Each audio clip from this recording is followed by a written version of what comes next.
نحمده ونستعينه ونستغفره ونعوذ بالله من شرور أنفسنا ومن سيئات أعمالنا من يهده الله فلا مضل له ومن يضلل فلا هادي له ونشهد أن لا إله إلا الله وحده لا شريك له ونشهد أن سيدنا وحبيبنا ومولانا محمدا عبده ورسوله الذي أرسله بالحق بشيرا ونذيرا وداعيا إلى الله بإذنه وسراجا منيرا فقد قال الله تبارك وتعالى في كلامه المجيد وفرقانه الحميد أعوذ بالله من الشيطان الرجيم بسم الله الرحمن الرحيم واتبعوا أحسن ما أنزل إليكم من ربكم من قبل أن يأتيكم العذاب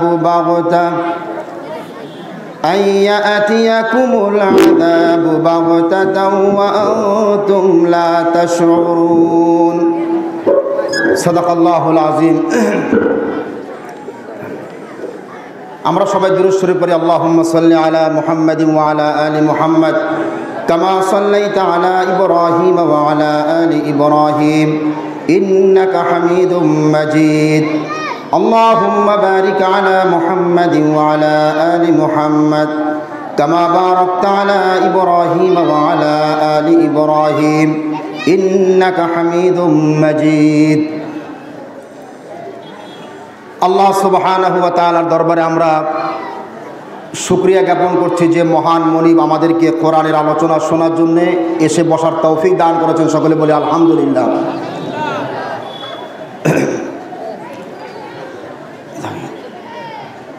আমরা আল্লাহ তাআলার শুকরিয়া জ্ঞাপনের পরে আমরা শুকরিয়া জ্ঞাপন করছি যারা এই মাহফিলের ইন্তজাম করেছেন, যারা মেধা, শ্রম, অর্থ ইত্যাদি ব্যয় করে যারা এই মাহফিলের ইন্তজাম করেছেন, আল্লাহ তাআলা তাদের সকলকে যেন মাফ করে দেন। সকলে বলি আমিন। আর আমরা যারা শোনার জন্য এসেছি, আল্লাহ আমাদের সকলকে এই কোরআনের আলোচনা শুনে সেই অনুযায়ী চলার তৌফিক দান করেন। সকলে বলি আমিন। আমি যে আয়াতটা তেলাওয়াত করেছি সূরা জুমার 24তম পারা, এই সূরার 55 নম্বর আয়াত। আল্লাহ তাআলা ইরশাদ করছেন, ওয়াত্তাবিউ আহসানা মা উনজিলা ইলাইকুম মির রাব্বিকুম মিন ক্বাবল আন ইয়াতিয়াকুমুল আযাবু বাগতাতাও ওয়া আনতুম লা তাশউরুন। তোমরা অনুসরণ করো সেই সুন্দরের, সে সত্যের যা নাকি তোমাদের রবের পক্ষ থেকে তোমাদের উপরে অবতীর্ণ করা হয়েছে। মিন ক্বাবলি আন ইয়াতিয়াকুমুল আযাবু বাগতাতান, তোমাদের উপরে হঠাৎ করে আল্লাহ সুবহানাহু ওয়া তাআলার আযাব আসার পূর্বে। ওয়া আনতুম লা তাশউরুন, আযাবটা এমনভাবে আসবে যে তোমরা টেরও পাবে না। তো আল্লাহ তাআলা এই আয়াতের মধ্যে যা বলছেন তা হচ্ছে যে তোমাদেরকে আমি যে কোরআন দিয়েছি, এই কোরআনটা তোমরা মানো। তোমাদের উপরে অতর্কিতভাবে হঠাৎ করে আযাব আসার পূর্বেই, যখন আযাব চলে আসবে তখন আর মানলে কোনো কাজ হবে না। আযাব আসার আগেই কোরআন মানতে হবে। আল্লাহ তাআলা তার হাবিব নবী করিম সাল্লাল্লাহু আলাইহি ওয়াসাল্লাম তিনি বলেছেন, ইন্নাল্লাহা ইয়ারফাউ বিহাযাল কিতাবি আকওয়ামান। এই কোরআনের মাধ্যমে আল্লাহ তাআলা মানুষের সম্মান মর্যাদা বাড়িয়ে দেবেন। সকলে বলে সুবহানাল্লাহ। আর ওয়ায়াদাউ বিহি আখারিন, এই কোরআনকে যারা মানবে না আল্লাহ তাআলা তাদেরকে লাঞ্ছিত, অপমানিত করবেন।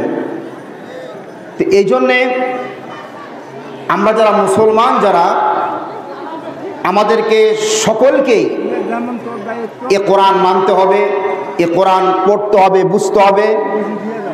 তাহলে কেবলমাত্র আল্লাহ তাআলা আমাদের সম্মান আর মর্যাদা বাড়িয়ে দিবেন।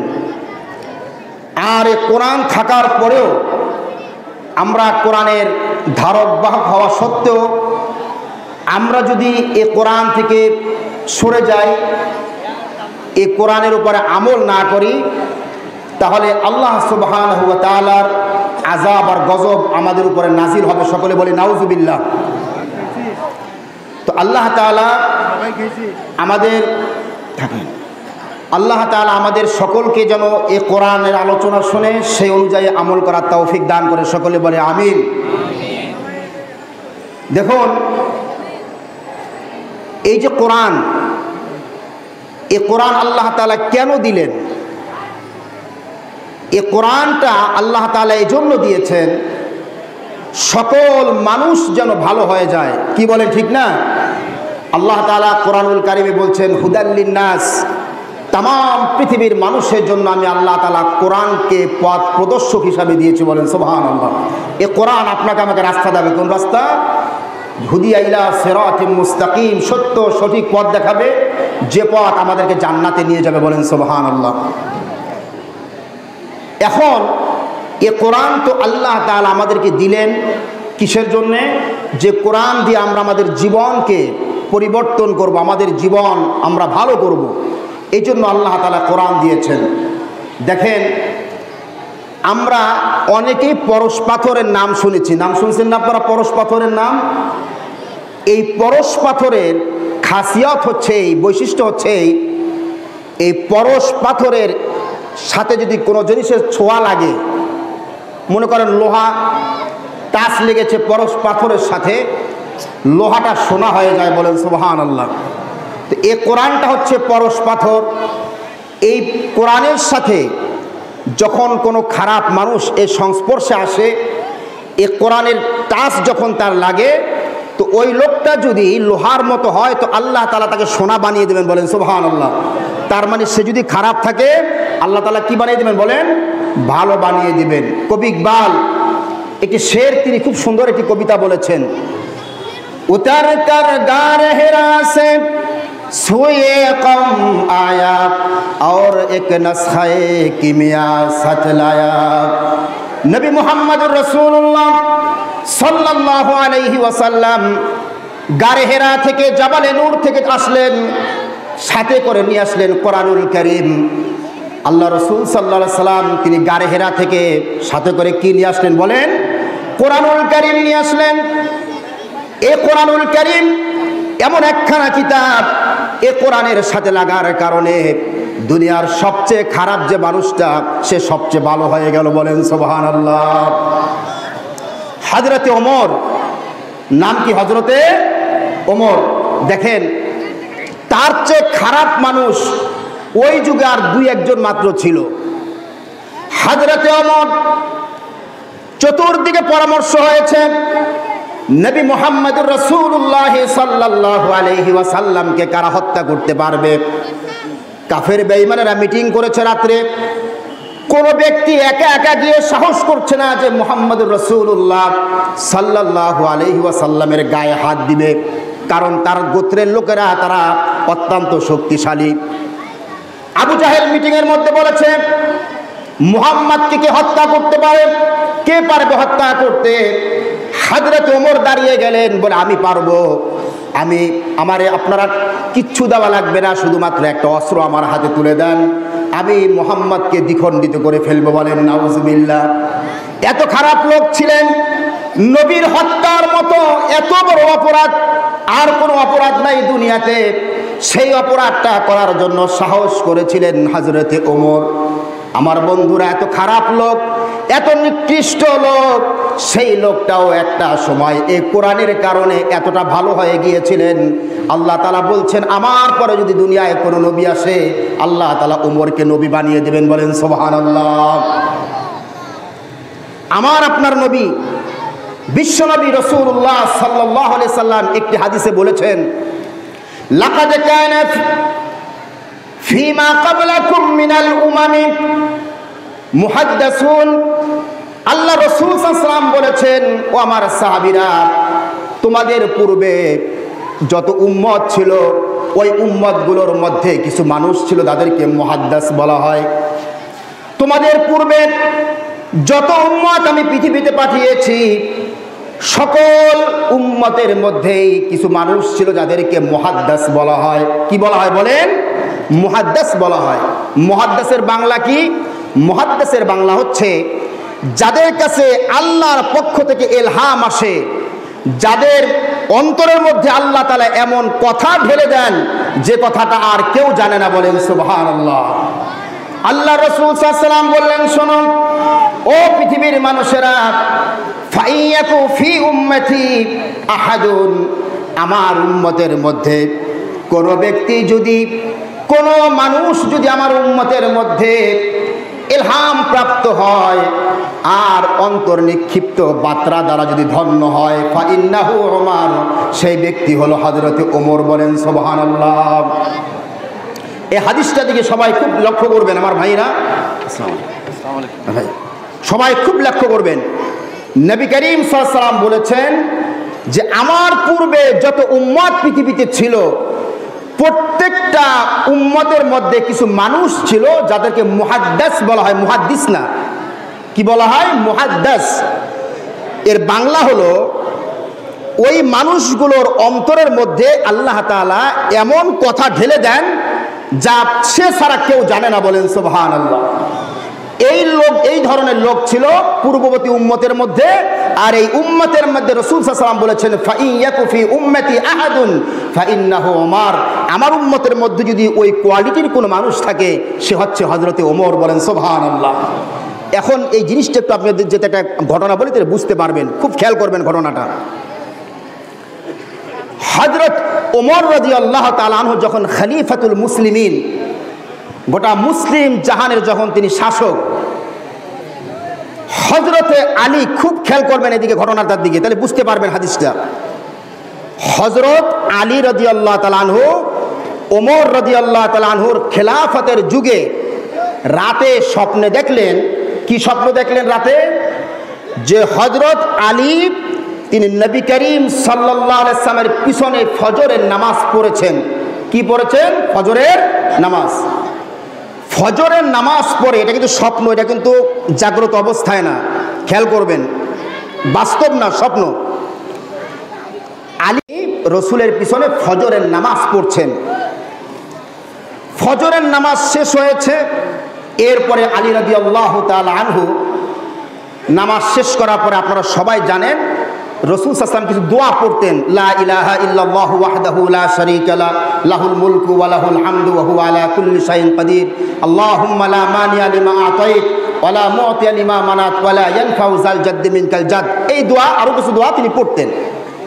তো এই মাসনুন দোয়াগুলো শেষ করে আলী রাদিয়াল্লাহু তাআলা আনহু মসজিদে নববীর বাইরে গেলেন, দরজার বাইরে বের হলেন।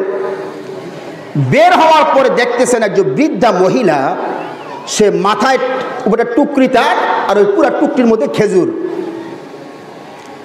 এই খেজুরগুলো মহিলা মাথার থেকে নামিয়ে হযরত আলীকে দিলেন যে আলী, এই খেজুরগুলা তুমি নিয়ে নবী করিম সাল্লাল্লাহু আলাইহি ওয়াসাল্লামকে দিবে, তাকে বলবে তিনি যে সমস্ত সাহাবীদের মধ্যে বন্টন করে দেন, আর যেন নবী সাল্লাল্লাহু আলাইহি ওয়াসাল্লাম যেন নিজেও খান। এটা স্বপ্ন না বাস্তব বলেন? স্বপ্ন, খুব খেয়াল করেন। তো আলী রাদিয়াল্লাহু তাআলা আনহু স্বপ্নের মধ্যেই তিনি এই খেজুরগুলো রসুলকে দিলেন, রসুল সাল্লাল্লাহু আলাইহি ওয়াসাল্লাম নিজে খেলেন। খাওয়ার পরে একটা খেজুর নবী করিম সাল্লাল্লাহু আলাইহি ওয়াসাল্লাম আলীর মুখে তুলে দিলেন। বলেন সুবহানাল্লাহ। এই খেজুর খেতে খেতেই আলীর ঘুম ভেঙে গেল। এতক্ষণ যেটা বললাম এটা কি ছিল বলেন? স্বপ্ন ছিল। ঘুম ভেঙে যাওয়ার পরেই, কেন ঘুমটা ভেঙেছে? মসজিদে নববীতে ফজরের আজান দিয়েছে। তো তিনি ওযু করে এসে, এটা বাস্তব, ওযু করে এসে দেখতে পাচ্ছেন মসজিদে নববীতে হযরতে ওমর ফারুক রাদিয়াল্লাহু তাআলা ফজরের নামাজ পড়াচ্ছেন। বলেন সুবহানাল্লাহ। তিনি হযরত ওমরের পিছনে ফজরের নামাজ পড়েছেন। পড়ার পরে ওই যে নামাজের পরে যে রাসূল সাল্লাল্লাহু আলাইহি ওয়াসাল্লাম যে দোয়াগুলো পড়তেন সেই দোয়াটা তিনি পড়তে লাগলেন। পড়া শেষ করেছেন। শেষ করে যখন মসজিদ থেকে বের হয়েছেন, ঠিক ওই বৃদ্ধা মহিলাকে দেখলেন, সে দাঁড়িয়ে আছে একটা টোপলার মধ্যে খেজুর নিয়ে। ওই মহিলা খেজুরের টোপলাটা আলীর কাছে দিয়ে বলছেন, আলী, বলে কি, এই খেজুরগুলো তুমি ওমরকে বলবে, সে তো খলিফাতুল মুসলিমিন, পুরো মুসলিম জাহানের শাসক, তাকে বলবে সে যেন খেজুরগুলো নিজে খায় এবং সকলের মধ্যে সমভাবে বন্টন করে দেয়। হযরত আলী রাদিয়াল্লাহু তাআলা তাই করলেন, ওমরের কাছে নিয়ে গেলেন। যাওয়ার পরে ওমর রাদিয়াল্লাহু তাআলাকে বললেন যে বুড়ি মা এই কথা বলেছেন যে আপনি নিজে খাবেন, অন্যদের মধ্যে বন্টন করে দিবেন। হযরত ওমর রাদিয়াল্লাহু তাআলা আনহু, আপনারা তো সকলে জানেন, তার বন্টনটা বড় ইনসাফ ভিত্তিক ছিল। দুইটা নেন নাই, সবার একটা একটা করে দিয়েছেন, তিনিও একটা নিয়েছেন। আমরা যদি হইতাম আগে চারটা রাখতাম, বাকিগুলো পরে বন্টন করতাম, কি কোন ঠিক কিনা? তো হযরত ওমর রাদিয়াল্লাহু তাআলা আনহু একটা নিলেন, বাকি সকলকে একটা করে দিলেন। আলীর মুখে তিনি তাকান এদিকে, এরকম একটা খেজুর তুলে দিলেন। আমার বন্ধুগণ, হযরত আলী বলছেন, ভাই ওমর, এত মজা লাগতেছে খেজুরটা, জিদ্দিনি তামরাতান উখরা, তুমি আমারটা খেজুর আমারে দাও, খেজুরটা বড় মজা লাগতেছে। বলেন সুবহানাল্লাহ। আরবের যে খেজুর, আজওয়া খেজুর, যেটা যারা খাইছেন তারা জানেন কত মজার খেজুর। দেখেন, আলী রাদিয়াল্লাহু তাআলা আনহু বলছেন, জিদনি তামরাতান উখরা, হে ওমর, আপনি আমাকে আরেকটা খেজুর দেন, খুব মজা লাগছে আমার খেজুরগুলো। হযরত ওমর আলীকে জবাব দিলেন, লাউ আন্না রাসূলুল্লাহি সাল্লাল্লাহু আলাইহি ওয়াসাল্লাম জাদাক জিদনাক, যদি আমার নবী তোমার স্বপ্নের মধ্যে একটা খেজুরের চাইতে বেশি দিতেন, তাহলে আমি ওমর আজকে তোমার একটা খেজুর বেশি দিতাম। বলেন সুবহানাল্লাহ। হযরত আলী আশ্চর্য হয়ে গেছেন। তিনি বলছেন, ভাই আলী, ভাই ওমর, তুমি কি করে জানলে যে স্বপ্নের মধ্যে নবী আমার একটা খেজুর দিয়েছেন? তুমি জানলে কিভাবে? কথা বুঝতে পেরেছেন? যে স্বপ্নের ব্যাপারটা তো আমি জানি, আর কেউ জানেন, আমি আপনাকে বলিও নাই, অথচ আপনি সেই স্বপ্নের কথা বলে দিলেন যে স্বপ্নের মধ্যে নবী আমার একটা খেজুর দিয়েছিলেন, ঠিক সেই হিসাবে আপনি আমাকে একটা দিচ্ছেন। আপনি জানলেন কিভাবে যে নবী করিম সাল্লাল্লাহু আলাইহি ওয়াসাল্লাম একটা খেজুর আমাকে দিয়েছেন? হযরত ওমর রাদিয়াল্লাহু তাআলা বললেন, যার মধ্যে ঈমান আছে, ঈমানের চূড়ান্ত পর্যায়ে যে পৌঁছে যায়, আল্লাহ তাআলা তাকে সেই ক্ষমতা দান করেন। বলেন সুবহানাল্লাহ। এইটাই বলেছেন রাসূল, আমার উম্মতের মধ্যে ফাইয়াকু ফি উম্মতি আহাদুন ফাইন্নাহু ওমর, আমার উম্মতের মধ্যে কোনো ব্যক্তির অন্তরে যদি কোনো অদৃশ্যের কথা যদি ঢেলে দেন, আল্লাহ এরকম যদি কেউ হয় যে উম্মতের অন্তরের মধ্যে আল্লাহ তাআলা অদৃশ্যের খবর জানিয়ে দিবেন, তাহলে সেই ব্যক্তি হবে শুধুমাত্র ওমর। বলেন সুবহানাল্লাহ। তাকে আল্লাহ তাআলা গায়েবের খবর জানিয়ে দিয়েছেন, তার অন্তরের মধ্যে ঢেলে দিয়েছেন যে আলীর স্বপ্নের মধ্যে নবী করিম সাল্লাল্লাহু আলাইহি ওয়াসাল্লাম কয়টা খেজুর দিয়েছিলেন? বলেন, একটা খেজুর দিয়েছিলেন। এইটাই রাসূল বলেছেন যে আমার উম্মতের মধ্যে, আগের উম্মতের মধ্যে মুহাদ্দাস ছিল, যাদের কলিজার মধ্যে, অন্তরের মধ্যে আল্লাহ তাআলা কি ঢেলে দিতেন? গায়েবের খবর ঢেলে দিতেন। আমার উম্মতের মধ্যে যদি সেই কেউ থাকে, তাহলে সে কে? বলেন, হযরতে ওমর। আমার বন্ধুগণ, দেখেন হযরত ওমর কোথায় ছিলেন যে আমার নবী হত্যা করার জন্য চলে গিয়েছিল? শুধুমাত্র আল্লাহ রাব্বুল আলামিন তাকে মর্যাদা দান করেছেন এই কোরআনের কারণে। বলেন সুবহানাল্লাহ। কিসের কারণে দান করেছেন? বলেন, কোরআনের কারণে। কত দাম ছিল হযরত ওমরের! আমার নবী, বিশ্ব নবী রাসূলুল্লাহ সাল্লাল্লাহু আলাইহি ওয়াসাল্লাম, তাকান সবাই দিকে। ওমর রাদিয়াল্লাহু তাআলা ছেলে হাদিসটি বর্ণনা করছেন। আন আব্দুল্লাহ ইবনে ওমর قال عمر وافقت في ثلاثه وافقت ربي في ثلاثه। হযরত ওমর বলছে, তিনটা বিষয় আমার সিদ্ধান্ত আমার আল্লাহর সিদ্ধান্তের সাথে মিলে গেছে। বলেন সুবহানাল্লাহ। এক, ফি মাকাম ইব্রাহিম, মাকাম ইব্রাহিমের ব্যাপারে, আমি ব্যাখ্যা পরে বলছি তাহলে বুঝতে পারবেন। দুই নম্বরে ওয়াফিল হিজাবি, পর্দার ব্যাপারে।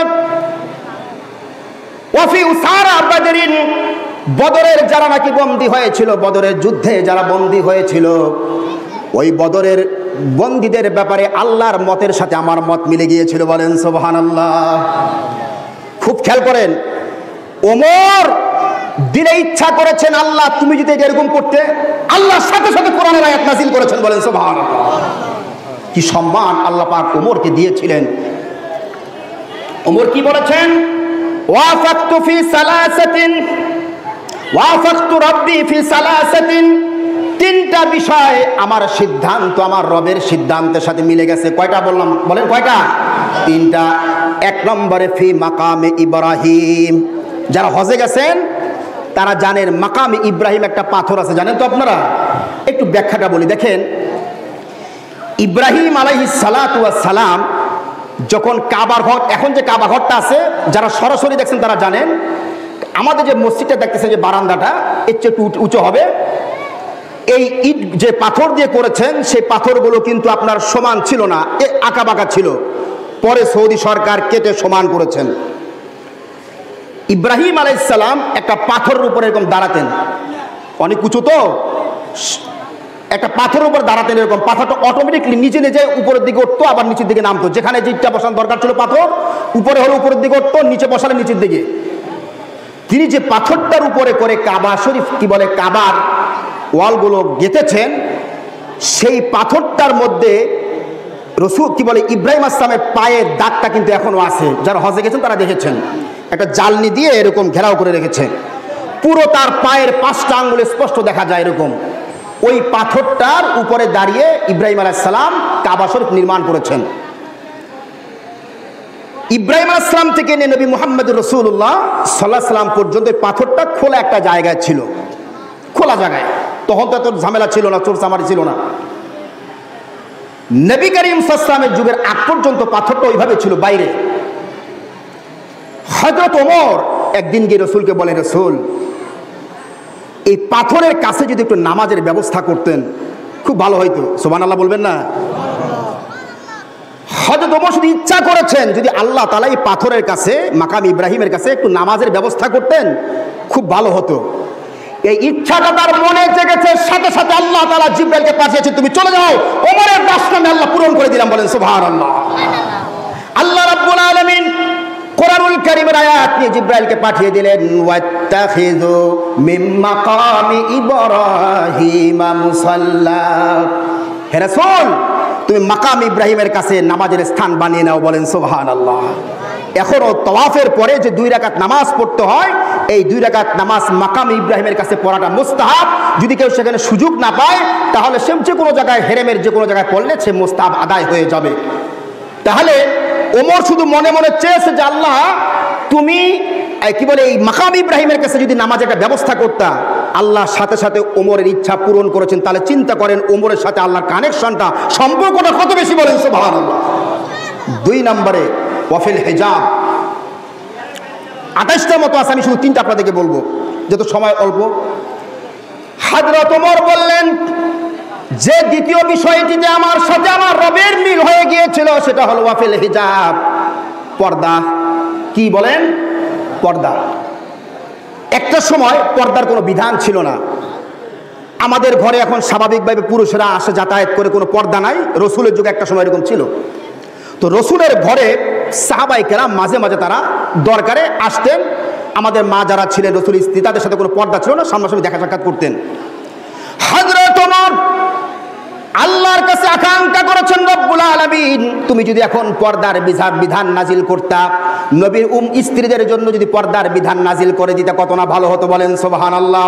আল্লাহ রাব্বুল আলামিন সাথে সাথে জিবরাইলকে পাঠিয়ে দিলেন, জিবরাইল তুমি চলে যাও, রাসূলের উপরে আয়াত নাজিল করো, ওয়া ইযা সাআলতুমুহুন্না মাতাআন ফাসআলুহুন্না মিন ওয়ারাই হিজাব। হে ওমর, তোমার মনের বাসনার উপরে ভিত্তি করে আমি আল্লাহ তাআলা পর্দার আয়াত নাযিল করলাম। ও পুরুষেরা, তোমরা যদি নবীর স্ত্রীদের কাছে কিছু চাইতে চাও, কিছু পাইতে চাও, কিছু চাও, মিন ওয়ারাই হিজাব, পর্দার আড়াল থেকে চাবে, পর্দা করবে, বলেন সুবহানাল্লাহ। কেন পর্দা করবে? আজকে পর্দা আছে, আমাদের আছে পর্দা। যত বেশি আধুনিক তত বেশি বেহায়া আর অসভ্য হচ্ছে, কি বলে ঠিক কিনা? যেটা যত বড় অসভ্য, যত বড় বেয়াদব, সেটা তত বড় বেপরদা। আধুনিকতার নাম দিয়া আজকে উলঙ্গপনার মধ্যে তারা ছড়িয়ে পড়েছে। আল্লাহ তাআলা বলছেন, শোন, পর্দার আয়াত কেন দিলাম আমার কাছে শোনো। যালিকুম আতহারু লিকুলুবিকুম ওয়া কুলুবিহিন।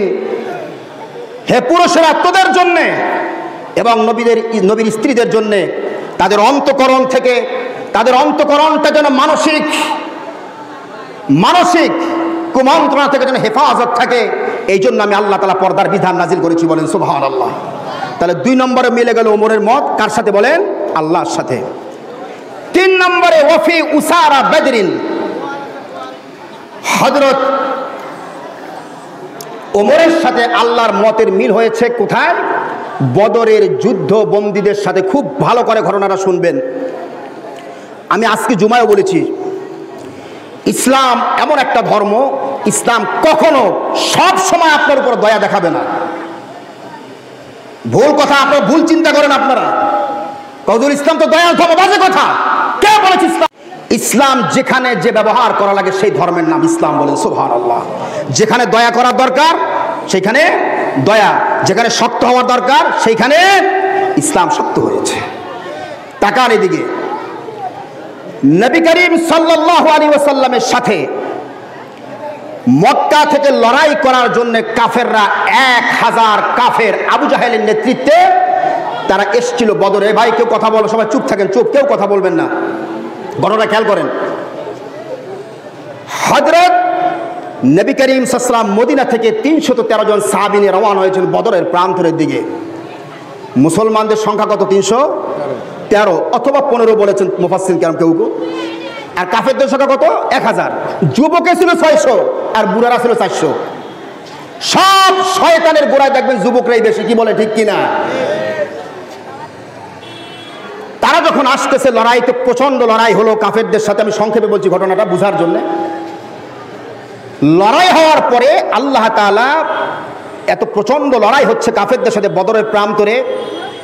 আমি রাতের বেলায় গিয়েছিলাম, তো মনে করে এই যে আমাদের এইটা এরকম 4টা মাঠের মতো হবে, উঁচা নিচা জায়গা। ওইখানে এক পাশে মুসলমানেরা আর এক পাশে কাফেরেরা। কাফেরদের জায়গা খুব সুন্দর জায়গা, আর মুসলমানদের জায়গাটা একবারে এলোমেলে উঁচা নিচা। প্রচন্ড লড়াই শুরু হয়েছে। আলীর মায়ের যখন শুরু হয়েছে, কার মায়ের? হযরতে আলীর মায়ের যখন শুরু হয়েছে, কাফেরেরা পাগলের মতো হয়ে গিয়েছে। ওদের রক্ত গরম হয়েছে, মুসলমানদের উপরে জোরে ঝাঁপিয়ে পড়েছে। একটা মসজিদ আছে এখনো, ওই বদরে ঢুকতেই রাস্তার বাম পাশে মসজিদটা, সেই মসজিদটা তখন ছিল না। ওই জায়গায় আপনার আমার নবী, বিশ্ব নবী রাসূলুল্লাহ সাল্লাল্লাহু আলাইহি সাল্লাম আল্লাহর কাছে হাত তুলে কাঁদতেছিলেন, আল্লাহ আজকে যদি মুসলমানরা হেরে যায় ইসলামের প্রথম যুদ্ধ, তাহলে মুসলমান দুনিয়া থেকে নিশ্চিহ্ন হয়ে যাবে, তুমি আজকে আমাকে সাহায্য করো, বলেন সুবহানাল্লাহ। দোয়া কবুল হয়েছে, কয় নাই? হয়েছে। সূরা আনফালের মধ্যে আল্লাহ পাক বলেন, إذ تستغيثون ربكم فاستجاب لكم أني ممدكم بألف من الملائكة مردفين। হে নবী, তুমি আকাশের দিকে হাত তুলেছ, আমার কাছে সাহায্য প্রার্থনা করেছ।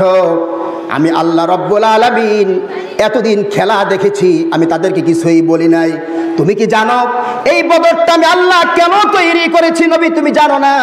এই বদরটা তৈরি করেছি, এটা হলো একটা ঘুঘুর ফাঁদ। কিসের ফাঁদ? সমস্ত ওয়ায়ুহিকুল্লাহুল হাক্কা বিকালিমাতিহি ওয়া ইয়াকতু'ু দাবিরাল কাফিরিন। সমস্ত কাফেরকে একসাথে মারার জন্য আমি আল্লাহ রাব্বুল আলামিন বদর তৈরি করেছি, বলেন সুবহানাল্লাহ। নবী যদি একটা একটা করে মারতেন, আবু লাহাব একটা ঢিল মারতে পারতেন, আবু জাহেলরে পারতেন, বিপদে পড়তেন রাসূল। আল্লাহ বলছেন চুপচাপ থাকো তুমি, হে মুহাম্মদ চুপ। আমার খেলা, আমার রহস্য পৃথিবীতে কেউ বুঝবে না। যেটা বেশি বাড়ে সেইটাকে আমি এমন শিক্ষা দেই, ইতিহাস হয়ে থাকে, বলেন সুবহানাল্লাহ। আল্লাহর নিয়ম হচ্ছে যেটা বেশি বাড়ে ওটার ঢিল বেশি দেয়, যখন ধরে পৃথিবীর ইতিহাস হয়ে থাকে। আল্লাহর রাগ তো আপনার তাকান শুধু এই ঘটনার দিকে, আল্লাহর কি রাগ দেখেন। প্রচন্ড লড়াই শুরু হয়েছে।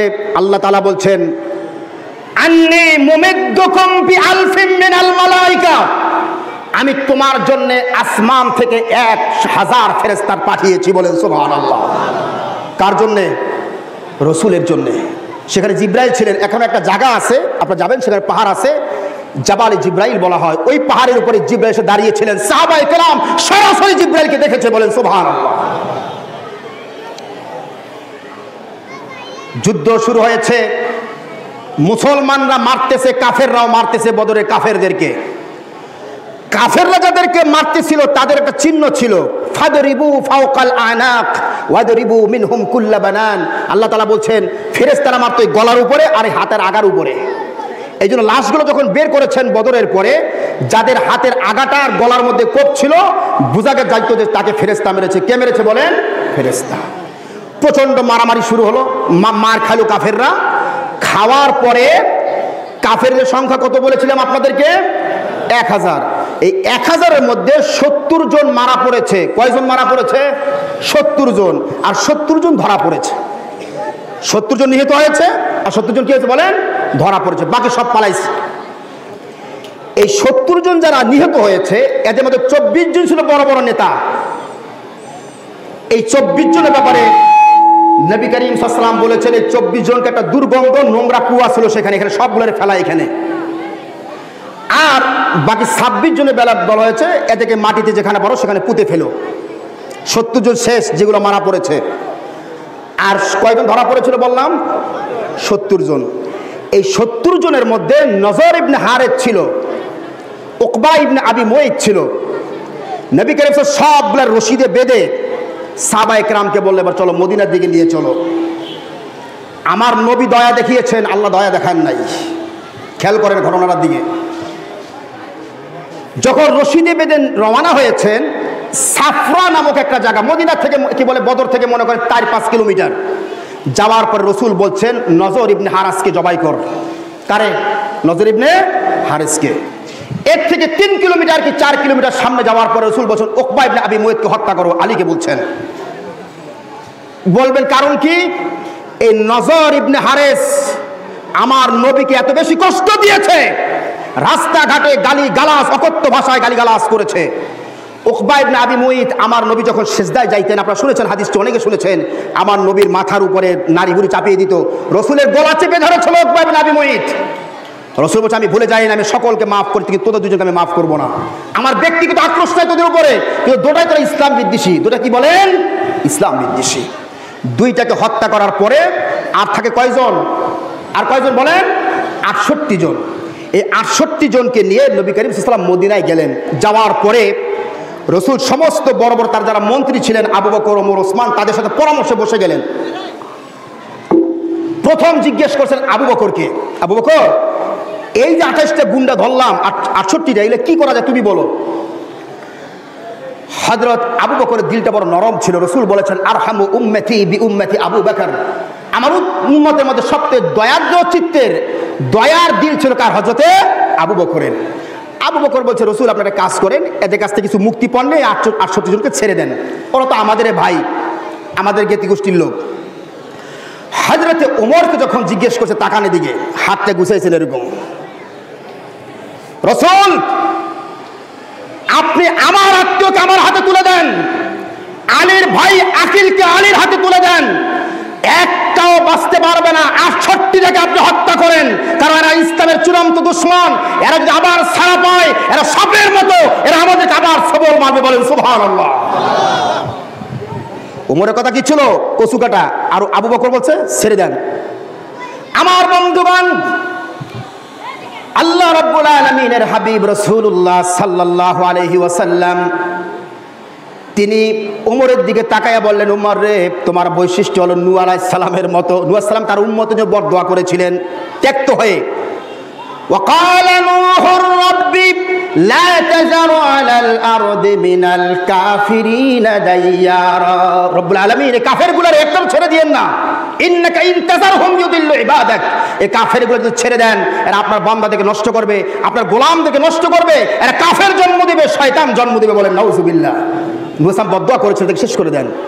আর আবু বকরের বলে, আবু বকর তোমার দিলটা তো দয়ার দিল, দয়ার চিত্ত দিল, তোমার দিলটা হচ্ছে, তোমার অবস্থা হচ্ছে ইব্রাহিম আলাইহিস সালামের মতো। ইব্রাহিম সালাম বলছেন আল্লাহ ফামান তাবিআনি ফাইন্নাহু মিন্নি। রব্বুল আলামিন এরা যদি আমার কথা না মানে, আমার কথা মানে, তাহলে আমরা আমার বন্ধু। ওয়ামান আসানি, আর এরা যদি আমার না মানে, রব্বুল আলামিন তুমি ফাইন্নাকা গফুরুর রহিম, তুমি দয়ালু, এটাকে ধ্বংস করে দিও না। বলেন সুবহানাল্লাহ। তো দুইজনের স্বভাব, একজনের নরম আর একজনের গরম। এই পরামর্শ শোনার পরে আমার রসুল কি মত দিবেন এখন বলেন। দুই মন্ত্রী তার, আবু বকর বলছেন ছেড়ে দেওয়ার জন্যে, আর ওমর বলছে কি করার জন্য? কচু কাটার জন্যে। এখন রসুল মত কোনটাই দিবেন? রসুল চিন্তা করলো এরা তো আসলে দোষ করেছে ঠিকই, আমি যদি একে ছেড়ে দেই এরা হয়তো পরে ইসলাম গ্রহণ করবে, এরা তো আমার আত্মীয় স্বজন মক্কা থেকে এসে লড়াই করার জন্য, বুঝে নাই, মাফ করে দিই। রসুল তিনি সিদ্ধান্ত দিলেন, যাও তোমাদের 68 জন যদি আমি ক্ষমা করে দিলাম। সুবহানাল্লাহ বলেন। আমার ভাইরা, আল্লাহর সিদ্ধান্ত এটা ছিল না। আল্লাহ রাব্বুল আলামিন, আমার বন্ধুগণ তাকান এদিকে, আপনার আমার নবী বিশ্ব নবী রাসূলুল্লাহ সাল্লাল্লাহু আলাইহি ওয়াসাল্লাম, তিনি আবু বকর আর ওমর এই দুইজনের কথা শোনার পরে আমার আল্লাহ রাব্বুল আলামিন জিবরাইলকে আয়াত নিয়ে পাঠিয়ে দিলেন। বলেন সুবহানাল্লাহ। হে রাসূল শোনো, তুমি আর আবু বকর যে ফয়সালা দিয়েছো এদেরকে ছেড়ে দেওয়ার জন্য, আমি আল্লাহর ফয়সালা এটা ছিল না, আমার ফয়সালা হলো ওমরের ফয়সালা। বলেন সুবহানাল্লাহ। তার মানে ওমর চেয়েছে কচুকাটার কথা বলেছে, আমি আল্লাহ কিন্তু এইটাই চাইছিলাম যাদেরকে কচুকাটা করা হোক। বলেন সুবহানাল্লাহ। কারণ আল্লাহ তাআলার ইসলামের দুশমন যারা, এদের পৃথিবীতে থাকার কোনো অধিকার নাই। যারা সরকারের কথা মানে না, রাষ্ট্রদ্রোহী যারা, এরা কি থাকতে পারে দেশে? এদের অধিকার আছে? ঠিক আল্লাহর কাছে সবচেয়ে বড় অপরাধী হচ্ছে এই ভূখণ্ডের মধ্যে যারা আল্লাহ দ্রোহী, যারা, তাদের পৃথিবীতে থাকার কোনো অধিকার নাই। আল্লাহ রাব্বুল আলামিন আয়াত নাযিল করলেন, রাসূলকে সতর্ক করলেন। সূরা আনফালের 67 নম্বর আয়াত আল্লাহ পাক বলেন, মা কানা লিনাবিয়্যিন আইয়াকুনা লাহু আসরা হাত্তা ইউসখিনা ফিল আরদ। হে রাসূল, এই দুশমনদেরকে চিরতরে নিশ্চিহ্ন না করে তুমি তাদেরকে বন্দী করছো, এটা তোমার জন্য উচিত হয় নাই। আমার সিদ্ধান্ত আর ওমরের সিদ্ধান্ত ছিল কচু কাটা করা, ওইটা তোমাদের জন্য উচিত ছিল। বলেন সুবহানাল্লাহ। আমার রাসূল আর আবু বকর একটা নাজিল হওয়ার পরে কাঁদতেছেন আবু বকর আর রাসূল। ওমর কাছে গেলে, রাসূল আপনি কাঁদতেছেন কেন, কি হয়েছে আপনার? বলে, শোনো ওমর, ওই যে আমার সামনে গাছটা তাকাও, বুখারীর হাদিস, ওই আমার সামনে গাছটা আছে, এই গাছের কাছে আমি আযাবটা দেখতে পাচ্ছিলাম, যে আকাশ থেকে আযাব চলে এসছে, শুধুমাত্র আল্লাহ তাআলা আমাদেরকে ধ্বংস করেন একটাই কারণে, যে আমি পরামর্শ করে কাজটা করেছি, এই কারণে আল্লাহ ক্ষমা করে দিয়েছেন। বলেন সুবহানাল্লাহ। তাহলে আমার ভাইয়ের, আমি ঘটনা যারা বুঝাতে চাইলাম আপনাদেরকে, যে ওমরকে আল্লাহ তাআলা এত সম্মান দিয়েছিলেন, এত মর্যাদা দিয়েছিলেন, যে হযরতে ওমর ফারুক রাদিয়াল্লাহু তাআলা আনহু, তিনি হযরতে ওমর রাদিয়াল্লাহু তাআলা আনহু, আল্লাহ রাব্বুল আলামিন তাকে এত সম্মান আর এত মর্যাদা দিয়েছিলেন, যে হযরতে ওমরের 3টা মত কার সাথে মিলে গেছে বলেন? আল্লাহর সাথে। তাহলে আল্লাহর সাথে মতের মিল হওয়া, এটা কি সম্মানের বিষয় না অসম্মানের বিষয়? সম্মানের বিষয়। এইটাই ওমর বলেছেন, ওয়াফাক্তু রাব্বি ফি সালাসাতিন, 3টা বিষয় আমার মত আমার আল্লাহর সাথে মিলে গেছে। বলেন সুবহানাল্লাহ। এখন আসেন, আমি যে জিনিসগুলো আপনাদেরকে বলতে চাচ্ছি সেটা হচ্ছে, এই কোরআন, আমি কি বলেছিলাম, যে কোরআনটা হচ্ছে পৃথিবীর সবচেয়ে সুন্দর জিনিস, সবচেয়ে সুন্দর। কথা বুঝতেছেন আপনারা?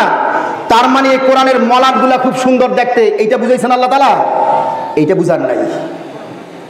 এই কোরআনের মধ্যে যে জিনিসগুলো দেওয়া আছে, এক একটা জিনিস পৃথিবীর মানুষকে, আর অমুসলিমের দরদর ইসলাম গ্রহণ করেছে। বলেন সুবহানাল্লাহ।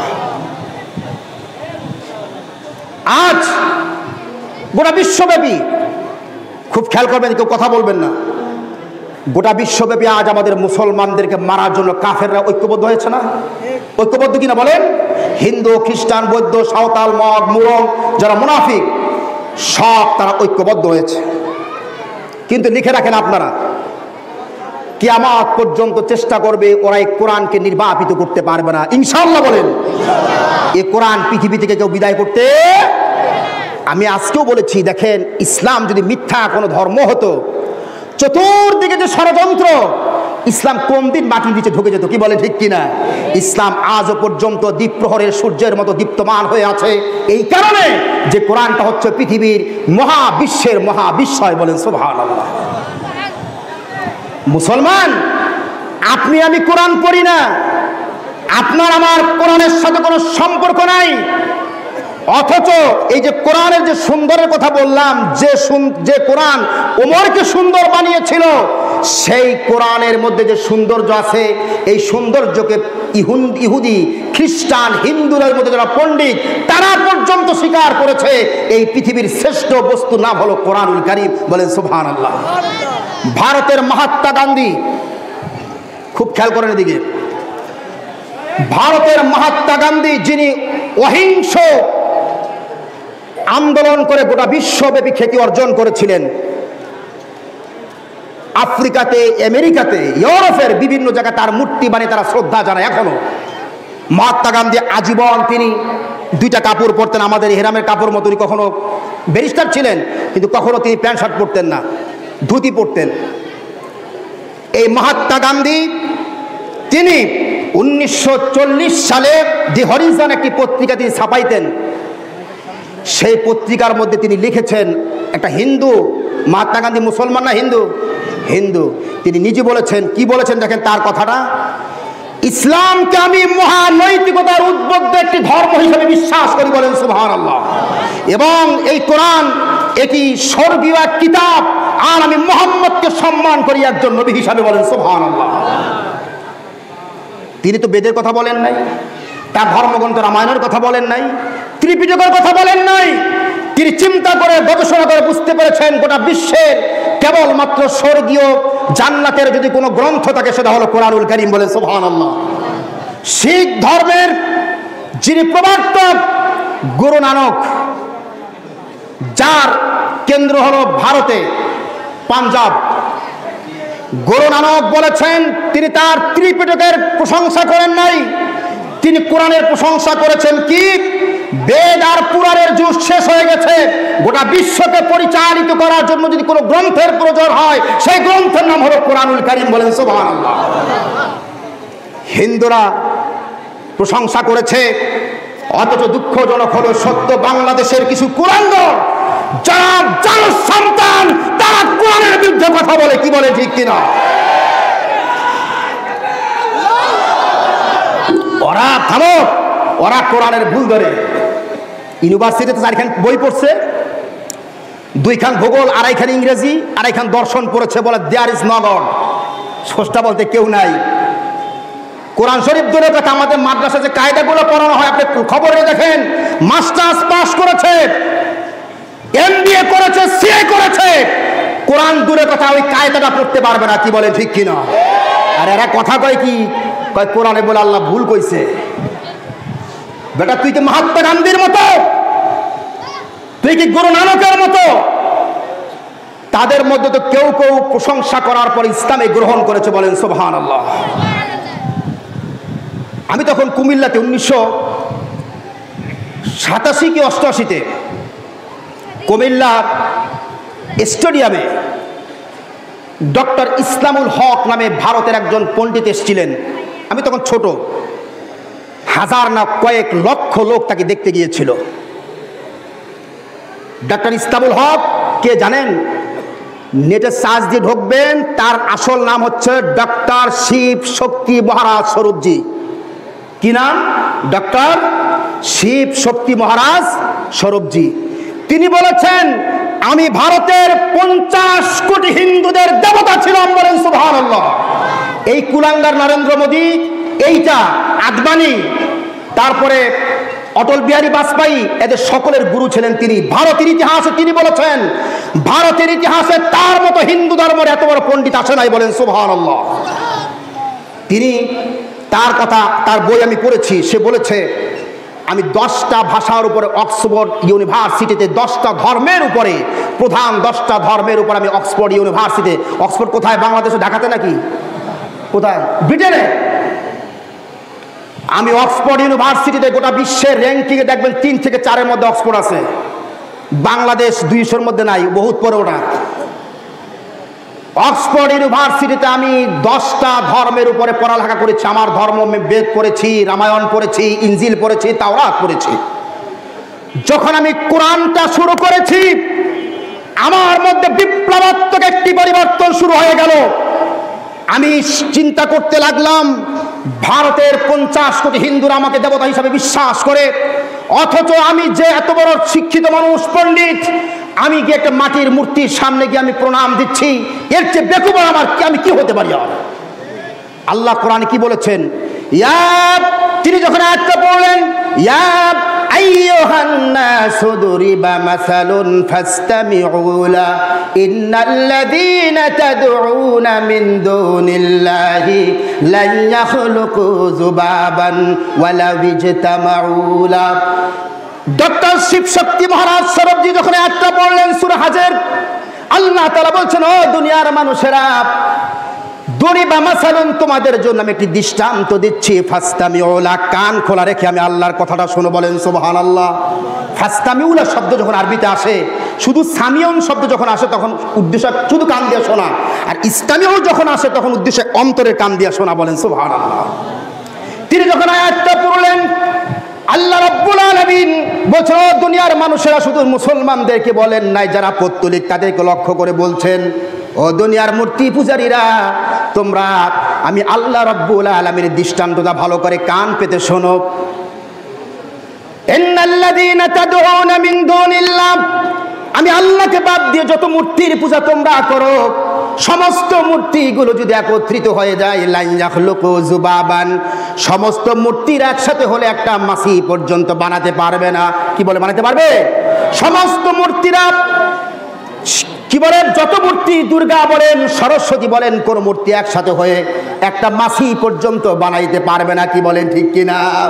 ওদের নিজের তো অবস্থা খারাপ। যখন ভাষায় আমি তিস্তায় গেছিলাম, তাই দেখি শুধু উপরে আসছে আপনার কি বলে খেয়ার কুটা দিয়ে বানাইছে মূর্তি। আমি চিন্তা করি, আরে এরা নিজেরাই তো মানে গুতাইয়া নদীতে ফেলাইছে, নিজেরও অস্তিত্ব না, মানুষ উপকার কি করবে? কি বলে, ঠিক কিনা?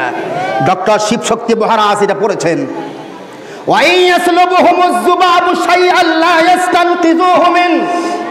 ওই আয়াতের নিচে আল্লাহ পাক বলেছেন, শুধু তাই না, তোমরা যে মূর্তির সামনে ভোগ দাও, সিরা দাও, আর মুড়ি দাও, আর মিষ্টি দাও, ওই মিষ্টিগুলা যদি কোনো মাছি যদি তার সামনে থেকে নিয়ে যায়, মূর্তি বাধা দিতে পারবে না। কি বলেন, ঠিক কিনা?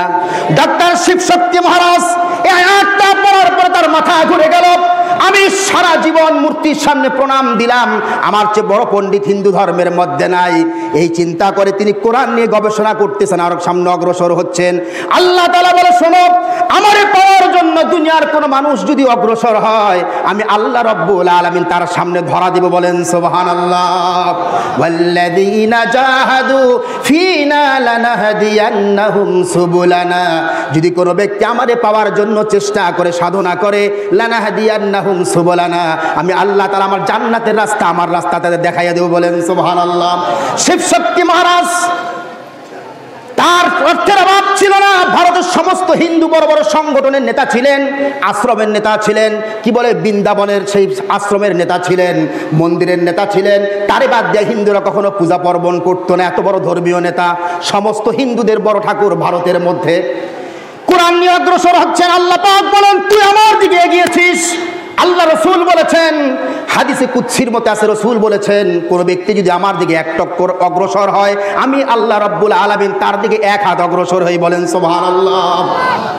শিবশক্তি মহারাজ 1984 সাল, কত 1984 সালের জানুয়ারি মাসে একদিন রাতে তিনি ঘুমিয়ে আছেন এক রুমে, আর তার স্ত্রী এক রুমে, আর তার মেয়ে ওই একই রুমে ঘুমিয়ে আছেন। গভীর রজনীতে, তখন রাত প্রায় 2:30 বাজে। শিবশক্তি মহারাজ গভীর রজনীতে স্বপ্নে দেখলেন কিছু মানুষ তাকে তাড়িয়ে নিয়ে যাচ্ছে, তাকে দৌড়াচ্ছে। তিনি সামনের দিকে দৌড়াচ্ছেন, দৌড়াতে দৌড়াতে হঠাৎ একটা জায়গায় দিয়ে তিনি হোঁচট খেয়ে পড়ে গেলেন। পড়ার পরে গলা শুকিয়ে গিয়েছে, তার পানি নাই। সামনে যাওয়ার পরে দেখলেন দিব্যকান্তি স্বর্গীয় একজন ব্যক্তি, তাকে 2 হাত সামনে দিয়ে ধরে তাকে দাঁড় করালেন। তিনি ডক্টর শিবশক্তি মহারাজকে বললেন, কেমন আছো? বলে, ভালো আছি। পাশে আর একজন লোক দাঁড়ানো, ওই দিব্যকান্তি জান্নাতি লোকটা শিবশক্তি মহারাজকে বললেন, আপনি কি যে লোকটাকে চিনেন যে পাশে দাঁড়ানো, তার চেহারা ঝলমল করতেছে? শিবশক্তি বলে, আমি তারে চিনি না। হযরত, ওই যার সাথে প্রথম দেখা হয়েছে তিনি হলেন হযরতে আবু বকর। বলেন সুবহানাল্লাহ। আবু বকর বললেন, ওই যে লোকটার পাশে দাঁড়ানো, তিনি হচ্ছেন আখিরি জামানার পয়গম্বর নবী মুহাম্মদুর রাসূলুল্লাহ সাল্লাল্লাহু আলাইহি ওয়াসাল্লাম। বলেন সুবহানাল্লাহ। রাসূল চলে এসেছেন স্বপ্নে। কারণ এই লোকটা সমস্ত সম্পদ, সমস্ত সম্মান মর্যাদা ত্যাগ করে একমাত্র মরিদকে চেনার জন্য রাস্তায় ঘুরতেছেন। কি বলে, ঠিক কিনা? আমার বন্ধুগণ, রাসূল বললেন, শিবশক্তি হাতটা বাড়াও। ডান হাতটা বাড়িয়েছেন, স্বপ্নের মধ্যে আমার রসুল ডান হাতটা দিয়ে শিব শক্তির হাতটা ধরলেন, এরকম সামনে টানলেন। শিব শক্তিকে রসুল কলিতার বুকের সাথে জড়িয়ে ধরেছেন, বলে পড়ো লা ইলাহা ইল্লাল্লাহ, বলেন সুবহানাল্লাহ। সাথে সাথে তিনি পড়ে নিলেন আশহাদু আল্লা ইলাহা ইল্লাল্লাহ ওয়া আশহাদু আন্না মুহাম্মাদান আবদুহু ওয়া রাসূলুহু। ইসলাম গ্রহণ করলে স্বপ্নের মধ্যে। ইসলামটা কে পড়িয়েছেন? স্বয়ং নবী করিম সাল্লাল্লাহু আলাইহি ওয়াসাল্লাম। শিব শক্তি মহারাজ তিনি বললেন, আমি এতদিন যা চেয়েছিলাম আমার সেই ইচ্ছাটা পূরণ হয়েছে। আখিরি জামানার পয়গাম্বার, আমি আপনার কদমে পড়ে যাচ্ছি, আপনি আমাকে বলেন আমার এখন কি কাজ? আমার নবী বলল, ও শিব শক্তি শোনো, তোমার নামটা পরিবর্তন করবা, আর তোমার কাম হলো গোটা ভারতবর্ষের মধ্যে কালিমার দাওয়াত দিবা, বলেন সুবহানাল্লাহ। শিব শক্তি মহারাজ 1984 সালে এই স্বপ্নটা দেখার পরে তিনি রাত্রে ঘুম ভেঙে গেল, তিনি উঠে তার চেহারা পুরা খুশি, পাশের রুমে গেলেন, স্ত্রী বসে আছে, তিনিও হাসতেছেন। শিব শক্তি বলে, হাসতেছে কেন? শিব শক্তি যে স্বপ্ন দেখেছেন ওই একই স্বপ্ন কিন্তু তার স্ত্রী সেও দেখেছে, বলেন সুবহানাল্লাহ। দুইজনকে আমার রসুল কালেমা পড়িয়েছেন, ইসলাম গ্রহণ করেছেন দুইজনের স্বপ্নের মধ্যে, আর তার মেয়েকে পরে তারা ইসলাম গ্রহণ করিয়েছে, বলেন সুবহানাল্লাহ। এই শিব শক্তি মহারাজ 1984 সাল থেকে গোপন রেখেছেন ইমানটা, কারণ ভারতের মতো জায়গা বাসবাই এরা তারা রাখবে না যদি শোনে ইসলাম গ্রহণ করেছে। 1 বছর ইসলাম গোপন রাখার পরে 1985 সালের মেতে ভারতে একটা জায়গা আছে ভূপাল, দিল্লির পাশাপাশি একটা স্টেট। ভূপালে যাওয়ার পরে সেখানে সবচেয়ে আলেম, বড় বড় আলেম ভারতের, তাদের কাছে গিয়ে 1985 সালের মে মাসে তিনি রমজান মাসে প্রকাশ্যে ঘোষণা দিয়েছেন, আমি হিন্দু ধর্ম ত্যাগ করেছি, আমি ইসলাম গ্রহণ করেছি, বলেন সুবহানাল্লাহ। ভারত সরকার তাকে বের করে দিয়েছে। তিনি বাংলাদেশে এসেছিলেন, সেই ভদ্রলোক পরে মালয়েশিয়াতে ইন্তেকাল করেছেন। আমরা তার জন্য দোয়া করি, আল্লাহ তুমি তাকে জান্নাতুল ফেরদাউস নসিব করে, বলেন আমিন। আমার বন্ধুরা, ইসলামের সৌন্দর্য মোহিত হয়ে বিশ্বের যারা শ্রেষ্ঠ শ্রেষ্ঠ বুদ্ধিমান যারা, তারা ইসলাম গ্রহণ করবে, কিন্তু যারা নাস্তিক আর মুরতাদ যারা মুসলমানদের মধ্যে, এরা কখনো ইসলামের আলো পাবে না, কি বলে ঠিক কিনা? কারণ ওদের মধ্যে গবেষণার কোনো কিছু নাই। আছে কোনো কিছু? মুসলমানরা গবেষণা করে না, কোরআন পড়ে না, কিচ্ছু নাই। অথচ হিন্দুরা, খ্রিস্টানেরা ওরা ইসলাম এবং কোরআনকে গবেষণা করে আজকে ওরা ইসলাম গ্রহণ করছে, বলেন সুবহানাল্লাহ। ইসলাম থেকে আপনি যতই চেষ্টা করেন, বিজ্ঞানীরা তো বলেছে 2070-এর পরে গোটা বিশ্বের মধ্যে মুসলমানদের সংখ্যা সবচেয়ে বেশি হবে, বলেন সুবহানাল্লাহ। এই জন্য কিন্তু দেখবেন আমেরিকার কিন্তু মাথার ঘুম হারাম হয়ে গেছে, বার্মার মাথার ঘুম হারাম হয়েছে, ভারতের মাথার ঘুম হারাম হয়েছে। কোনো লাভ হবে না, আজ হোক কাজ হোক, গোটা বিশ্বব্যাপী ইসলামের কেতন, ইসলামের পতাকা উড্ডীন হবেই হবে, কি বলে ঠিক কিনা? আমার ভাইয়েরা, আপনি ইসলামে ঠেকাবেন, আল্লাহ যদি মাথা ধরে টানে, আপনি পা ধরে টানলে কোনো লাভ নাই, কি বলে ঠিক কিনা? আর আল্লাহ যদি পা ধরে কাউকে টানেন, তার মাথা ধরে টানলে কোনো ফায়দা হবে না। এই জন্য আমার ভাইয়েরা, আজকে দেখেন গোটা বিশ্বব্যাপী আমাদের সামনে মেয়র সাহেব রয়েছেন, আমি অত্যন্ত খুশি। এই জন্যে যদি জাতীয় পার্টির একজন মেয়র অন্য তালের হইলে ঝামেলা হইতো, কথা বুঝতে পারছেন? উনি আমাকে, ওনার সাথে আমার অনেকগুলো মাহফিল ভাইয়ের সাথে আমি করেছি। এই ওনার মতো লোককে আপনারা দাওয়াত দিবেন মাহফিলে, বেয়াদব নাস্তিক পুস্তিক কাউকে দাওয়াত দিবেন না আপনারা। আমি দিনাজপুরে দেখেছি হিন্দুকে মাহফিলের দাওয়াত দেওয়া হয়েছে, পোস্টারে প্রথম একটা হিন্দুর নাম, কেন মুসলমান লোক নাই? এরকম লোক পাও না খুঁজে তোমরা?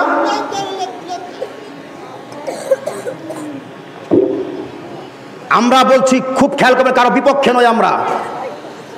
ইসলামের বিরুদ্ধে একটা নতুন ষড়যন্ত্র শুরু হয়েছে।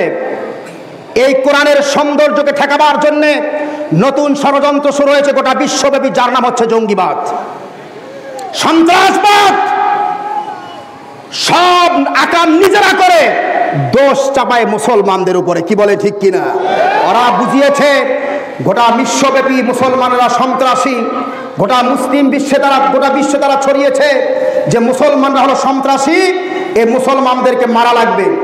আমি আপনাদেরকে 2-1টা প্রমাণ দিয়ে আমি আমার কথা শেষের দিকে আমি চলে আসতেছি, খুব খেয়াল করবেন। এই যে দেখেন 14/2/2021 বাংলাদেশ প্রতিদিনের কেস আপনারা দেখেন। সন্ত্রাসীদের পিছনে কারা?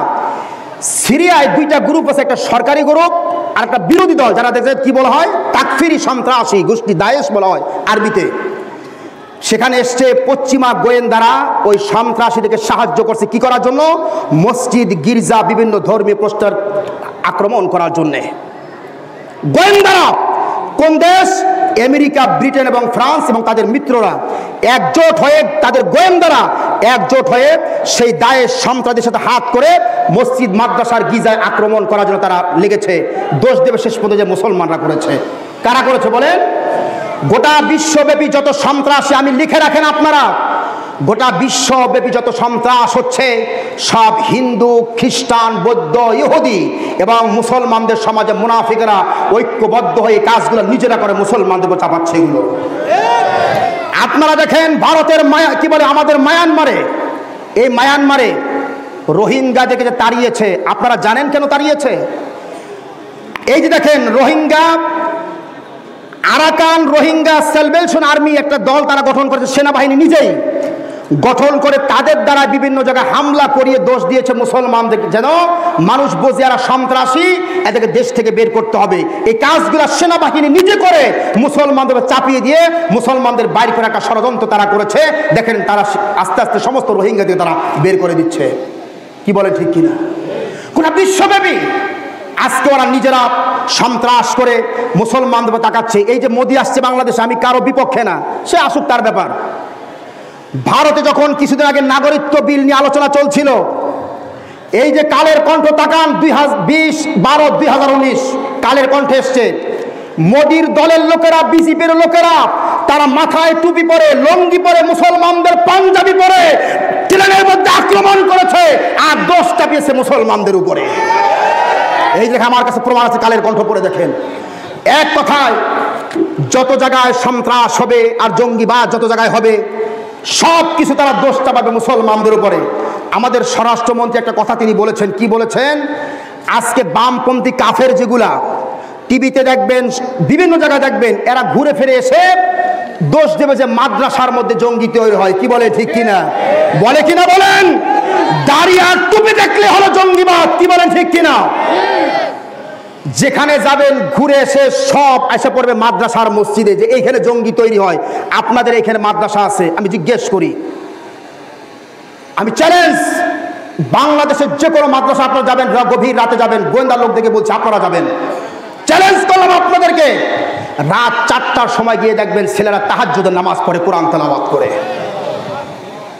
পৃথিবীর কোন প্রতিষ্ঠানে এরকম নাই যে গভীর রাতে ওঠে তাহাজ্জুদের নামাজ পড়ে, কোরআন তেলাওয়াত করে। আছে কোথাও? আর আপনি বলেন যে মাদ্রাসার মসজিদে জঙ্গি তৈরি হয়, দুই একটা ব্যতিক্রম হতেই পারে। এই জন্য আপনি পুরো মাদ্রাসাকে তো আপনি জঙ্গিবাদের সাথে জড়াইতে পারেন না। কি বলে ঠিক কিনা? দেখেন আমেরিকা কত বড় শয়তান, তার আগে আমেরিকা ভিত্তিক সাইট ইন্টেলিজেন্স একটা তার ইউটিউব আছে, চ্যানেল আছে, যখন কোথায় ঘটনা ঘটবে বলে আইএস করছে, স্বরাষ্ট্রমন্ত্রী বলতেছে সব ভোগাবাজ। আমার যদি কেউ বলেন যে কাউসার হুজুর তিনি স্বীকার করেছে যে তিনি ধাপে বোমা বিস্ফোরণ করেছেন, অথচ আমি জানি না, আমার নাম দিয়ে প্রচার করা হয়েছে, আমি বলে বোমা বিস্ফোরণ করছি, আমি বলে স্বীকার করছি, আমি জানি না, আমার নাম দিয়ে চালাই দিল। এই কাজটা করতেছে আমেরিকা, যে আইএস এই করেছে, অথচ আইএস করে সে জানেও না। আর আইএসটা তো আমেরিকার তৈরি। কি বলে ঠিক কিনা? আইএস মারতেছে মুসলমানদেরকে। যদি তারা ইহুদিদেরকে মারতে তাহলে আমরা বুঝতাম, আইএস তারা মুসলমানদেরকে মারতেছে, তার মানে হলো এটা হলো আমেরিকার ষড়যন্ত্র। কি বলে ঠিক কিনা? আমার ভাইরা, সব দোষ ঘুরাফিরা দেখবেন, যত দোষ দ্বন্দ্ব সব দোষ দেখবেন মাদ্রাসার মসজিদের। কি বলে ঠিক কিনা? দেখেন এক শিক্ষক, খুব খেয়াল করবেন এই ঘটনাটা দিয়ে, এক শিক্ষক তার ছাত্রের রচনা লিখতে দিয়েছে, রচনা যে কুমিরের উপর একটা রচনা লেখো। কিসের উপরে? কুমিরের উপরে। খেয়াল করেন, ছাত্র দুষ্ট ছাত্র, তেদর ছাত্র তো দুষ্ট ছাত্র, সে লেখছে যে কুমির একটা সরীসৃপ প্রাণী। সরীসৃপ প্রাণী বোঝেন? যারা বুকে ভর দিয়ে চলে, সে সরীসৃপ প্রাণী রচনা লিখতেছে। সে বিশাল তার দেহ, সে পানিতে বিচরণ করে ইত্যাদি লেখার পরে লেখছে তার একটা বড় লেজ আছে, লেজটা খাস কাটা লিখতে লিখতে পৃষ্ঠার পরে পৃষ্ঠা শেষ করছে। এখন এই খাস কাটার মনে করেন তার লেজটা যত লম্বা, পৃষ্ঠাগুলো জোড়া দিলে তার চেয়ে লম্বা হবে। এখন স্যার যখন দেখছে যে সে পৃষ্ঠার পরে পৃষ্ঠা শুধু লেখছে খাস কাটা, শিক্ষক এসে মাথা খারাপ, লেখছে কি? এই তুই কি লেখছিস সেইটা? বলে স্যার তাই তো, এত খাস কাটা লেজের মধ্যে আমি আর লিখে শেষ করতে পারি না স্যার, আরো লিখতাম তো সময় পাই নাই। আচ্ছা, এখন শিক্ষক চিন্তা করছে আর আমি আরেকটা রচনা দেখে কি করেছে, দিছে গরুর রচনা, যাবি কোথায়? সে লিখতেছে যে গরু একটি গৃহপালিত পশু, 4টা ঠ্যাং আছে, জিহ্বা ইত্যাদি লেখছে। লেখার পরে সে বলছে যে গতকাল আমি গরুটারে গোসল করাইতে নিয়ে গেছিলাম গাঙে, নদীতে। হঠাৎ করে দেখি সেখানে একটা কুমির ভাসতেছে। এই কুমিরটা এরকম, তার লেজ খাটা, লেজ খাটা, লেজ খাটা, আবার লেখা শুরু হয়েছে, আবার কয়েক পৃষ্ঠা। শিক্ষকের কাছে এবার আরো মাথা খারাপ হয়ে ও রাগ অগ্নি শর্মা বলে, দেখি এমন রচনা দেবো এইবার যার 30 সীমানার মধ্যে কোনো কুমির নাই। এইবার লিখতে দিছে ঘরের উপরে রচনা, বলে ঘরের উপর রচনা লেখো। সে লেখছে, আমাদের একটা বাড়ি আছে, বাড়িটা খুব দেখতে সুন্দর, কিন্তু গত বছর বন্যায় বাড়ির তলায় গেছে। আমরা সবাইকে মাথার উপর উঠছি, হঠাৎ দেখি রাত্রে একটা কুমির সে নিচে। আবার সেই খাস কাটা শুরু। এখন শিক্ষক চিন্তা করতেছে কি করি আমি। সে বলছে তারা এবারে এমন একটা রচনা দেবো যেন এবার খুঁজে না পায়। সে বলছে তুমি পলাশী যুদ্ধের উপর একটা রচনা লিখবা। কিসের উপরে? পলাশী যুদ্ধের উপরে। আপনারা জানেন তো কি বলে, আপনার নবাব সিরাজউদ্দৌলার যে ঘটনা ঘটছিল আপনারা সবাই জানেন মির্জাফরের সাথে। তো সে এই কি বলে পলাশী যুদ্ধ রচনা লিখতে লিখতে সে গিয়ে শেষের দিকে লেখছে যে মির্জাফর সে কিন্তু সিরাজউদ্দৌলার নিকট আত্মীয় ছিল, সে গাদ্দার ছিল, নবাবের আনুগত্য তার মধ্যে ছিল না, সে দেশদ্রোহ ছিল। লোভের কারণে সে কি করেছে, নবাবের সাথে গাদ্দারি করেছে। এই বাদশা যে কাজটা করেছে, ভুল করেছে, সে খাল কাইটা কুমির আনছে। কথা বুঝলেন? এখন আবার সেই কুমিরের রচনা লেখা শুরু। কথা বুঝতে পারছেন? মানে যেখানে যায় ঘুরে ফিরে আসে কোথায় বলেন, ওই কুমিরের লেজের কাছে। এখন আসেন মিলান, ছাত্রের জায়গায় আমাদের মুসলিম শাসকগুলারে রাখেন ছাত্রের জায়গায়, আর শিক্ষকের জায়গায় মুসলমানদেরকে রাখেন, নাগরিকদেরকে, আর কুমিরের জায়গায় ইসলামরে রাখেন। আমরা আমাদের শাসকদেরকে ভোট দেই দেশ পরিচালনা করার জন্য, কি বলে ঠিক কিনা? ওরা ক্ষমতায় গিয়ে আর কিচ্ছু চোখে দেখে না, শুধু জঙ্গি চোখে দেখে ওরা, কি বলে ঠিক কিনা? ওরা যেখানে যাবে শুধু জঙ্গি আর জঙ্গি, আর সমস্ত জঙ্গি হলো মসজিদ আর মাদ্রাসায়। আমার ভাইরা ভুল, মুসলমানরা ভুল চিন্তা করতেছে, ভুল মুসলিম শাসকেরা ভুল চিন্তা করতেছেন। আপনার ইতিহাস থেকে সাক্ষী আছে, আপনি তো এত বড় হন নাই, ফেরাউনের মতো হন নাই, আপনি তো নমরুদের মতো হন নাই। ইতিহাস থেকে তাকিয়ে দেখেন, বিশ্বের যত মুসলিম শাসকেরা ভাউতাবাজি করেছে, ইসলামকে নিয়ে খেলাধুলা করেছে, একটাও আল্লাহ দুনিয়ায় রাখে নাই। সুতরাং ইসলামকে ঘায়েল করা, ইসলামকে জঙ্গিবাদের লেবেল আটাইয়া অমুসলিমদের কাছে ভালোবাসা পাওয়ার জন্য মুসলিম বিশ্বের রাষ্ট্রপ্রধানেরা, পাকিস্তানের ইমরান খান বলেন, সৌদি আরবের কি মোহাম্মদ বিন সালমানের কথা বলেন, মিশরের নিকৃষ্ট জঘন্যতম শয়তান জেনারেল সিসির কথা বলেন, যত মুসলিম শাসকেরা আছে ওরা বিদেশিদের চরণ চাটা, ওরা পা চেটে ক্ষমতায় থাকার জন্যই নিজেরা নাটক তৈরি করে মুসলমানদের উপর চাপায়। ওরা কি বলে ঠিক কিনা? কোনো লাভ নাই, কোনো লাভ নাই, কিচ্ছু করতে পারবে না। ইসলাম স্বমহিমায় টিকে আছে, কিয়ামত পর্যন্ত থাকবে, কি বলে ঠিক কিনা? জঙ্গিবাদ দিয়ে ইসলামকে ঘায়েল করা যাবে না। আমি 2টা ঘটনা বলে শেষ করছি, যারা ভালো করে শুনেন। আমার মুসলিম তরুণ যুবকেরা, আমার মুসলমানেরা, মোহাম্মদ আলী কেলের নাম শুনছো তোমরা সবাই? মোহাম্মদ আলী বক্সার ছিল না? বক্সার ছিল। এই মোহাম্মদ আলী তার আসল নাম যেটা আমি একটু পরে বলছি, আমি তো পাচ্ছি না তার নামটা, তো যাই হোক, হ্যাঁ ক্যাসিয়াস লিখলে, আচ্ছা আছেন, হ্যাঁ ঠিকই বলছেন ভাই, ঠিকই বলছেন। মোহাম্মদ আলী, তার আগে মার্টিন লুথার কিং ছিলেন আমেরিকাতে। তিনি কি খুব খেয়াল করবেন ঘটনাগুলা, ইসলামের সৌন্দর্য ইসলামের ঠেকাইতে পারবে না কেন? মোহাম্মদ আলী সে একজন খ্রিস্টান ছিল, কৃষ্ণাঙ্গ খ্রিস্টান। কি খ্রিস্টান ছিল? কৃষ্ণাঙ্গ। ভালো করে শোনা আমার মুসলমানেরা, ভালো করে শোনেন। ইসলামের কোন সৌন্দর্য দেখে মানুষ ইসলাম গ্রহণ করবে? ইসলামকে ঠেকানো যাবে না, হাজার ষড়যন্ত্র করার পরেও ইসলামকে দমিয়ে রাখা যাবে না, বলেন সুবহানাল্লাহ। মোহাম্মদ আলী একদিন রাস্তা দিয়ে প্রায় সময় রাস্তা দিয়ে সকালবেলা হাঁটতো। তো হাঁটতে গিয়ে যত সুন্দরী, আমি তার ইতিহাস পড়েছি, দেখেন এখানে আছে, দিকে তাকাইতো, রাস্তায় যে ফুটপাতে হাঁটতো সুন্দর নারীদের দিকে তাকাইতো। একদিন এই মোহাম্মদ আলী সে রাস্তাতে যাওয়ার সময় নেশন অফ ইসলাম এই পত্রিকাটা এক মুসলমান মালিক সে ছাপায়, এই পত্রিকাটা রাস্তায় বিক্রি করতেছে এক লোক। তো সে পত্রিকাটা নিয়েছে মোহাম্মদ আলী, নেওয়ার পরে সেই পত্রিকাটা কার্টুন ছিল। কার্টুনটা হলে এমন, একজন শ্বেতাঙ্গ খ্রিস্টান, শ্বেতাঙ্গ মানে সাদা, সাদা চামড়ার শ্বেতাঙ্গ খ্রিস্টান, সে তার চাকর কৃষ্ণাঙ্গ দাসকে জবরদস্তি করতেছে, মারতেছে খ্রিস্টান ধর্ম গ্রহণ করার জন্য। আপনারা সবাই জানেন আমেরিকাতে শ্বেতাঙ্গ আর খ্রিস্টানদের মধ্যে বড় একটা দ্বন্দ্ব চলতেছে, আপনারা সবাই জানেন কম বেশি, সাদা আর কালোর মধ্যে। কিছুদিন আগে তো মারছে কালো লোককে। আমেরিকায় দেখেন অবস্থা কেমন, একটা কালো লোককে সাদা লোক গাড়ি চাপা দিয়ে মেরেছে। যখন আদালতে দাঁড়িয়েছে, সে সাদা লোকটাকে জিজ্ঞেস করতেছে, তুমি যে লোকটার মারলা, কালো লোক সে তো মানুষ। বলে আমি মানুষ দেখি না, আমি মনে করছি একটা টায়ার মনে করেছি, তাই গাড়ি চলে দিয়েছে। বলে নাউজুবিল্লাহ। আমেরিকায় যারা কৃষ্ণাঙ্গ ছাত্র, এরা ক্লাসের সামনে বেঞ্চে বসতে পারে না, পিছনে বেঞ্চে বসে, এক টেবিলে খাইতে পারে না, শ্বেতাঙ্গদের সাথে কালো সাদা একসাথে বসতে পারে না, বাসে কালো সাদা একসাথে বসতে পারে না। এই দৃশ্যগুলো মোহাম্মদ আলী ছোট থেকে দেখেছে। মার্কিন লুথার কিং, তিনি 1926 সালে জন্মগ্রহণ করেছিলেন। গোটা আমেরিকাতে খ্রিস্টানদের ব্যাপারে তিনি আন্দোলন করেছিলেন। পরে আতাতিওরা একসময় তাকে গুলি করে হত্যা করে। সেই আমেরিকার মোহাম্মদ আলী, সে একটা সময় যখন দেখলো আমার এই খ্রিস্টান ধর্মের মধ্যে কালো লোকের কোনো সম্মান নাই, কোনো মর্যাদা নাই, ইসলামের সেই পত্রিকার মধ্যে দেখলো যে ইসলাম কালো আর সাদার মধ্যে কোনো তারতম্য করে নাই। বলেন সুবহানাল্লাহ। কোনো পার্থক্য করেছে ইসলাম? কোনো পার্থক্য করেছে? ইসলাম কেমনে গ্রহণ করে তারা দেখেন। তিনি দেখলো যে আমার খ্রিস্টান ধর্মে জোর করে ধর্মান্তরিত করছে আর সাদারা কালোর উপর জুলুম করছে। তিনি কোরআনের মধ্যে পড়েছে ফামান শাহ, কি বলে ইন্না হাদাইনাহু সাবিলা ইম্মা শাকিরান ওয়া ইম্মা কাফুরা। আমি আল্লাহ কাউকে তোমাদের ধর্মের ব্যাপার জবরদস্তি করছি না। লা ইকরাহা ফিদ্দিন, ধর্মে কোনো জবরদস্তি না, যার ইচ্ছা সে ধর্ম গ্রহণ করবে, না করবে সেটা তার ব্যাপার। আমি রাস্তা দেখিয়েছি, ইচ্ছা করে ইসলাম ধর্ম গ্রহণ করতে পারে, স্বার্থ করে তোমার ব্যাপার। কি বলে ঠিক কিনা? জবরদস্তি করে কাউকে খ্রিস্টান মুসলমান বানানো যাবে না। এইটা পড়েছে মোহাম্মদ আলী লিখছে।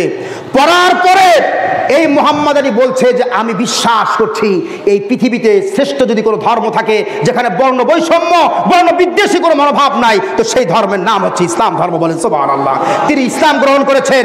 আপনার তাকান, আবু যর গেফারি, নাম কি? আবু যর। দেখতে কালো ছিলেন, কুচকুচে কালো। আমার বন্ধুগণ, এই লোকটার মর্যাদা ইসলাম কি দিয়েছে তাকান। কালো লোক ছিলেন আবু যর গেফারি। আমার আপনার নবী বসে আছেন, কাছে কেউ নাই। হঠাৎ করে আসমান থেকে জিব্রাইল চলে আসলেন।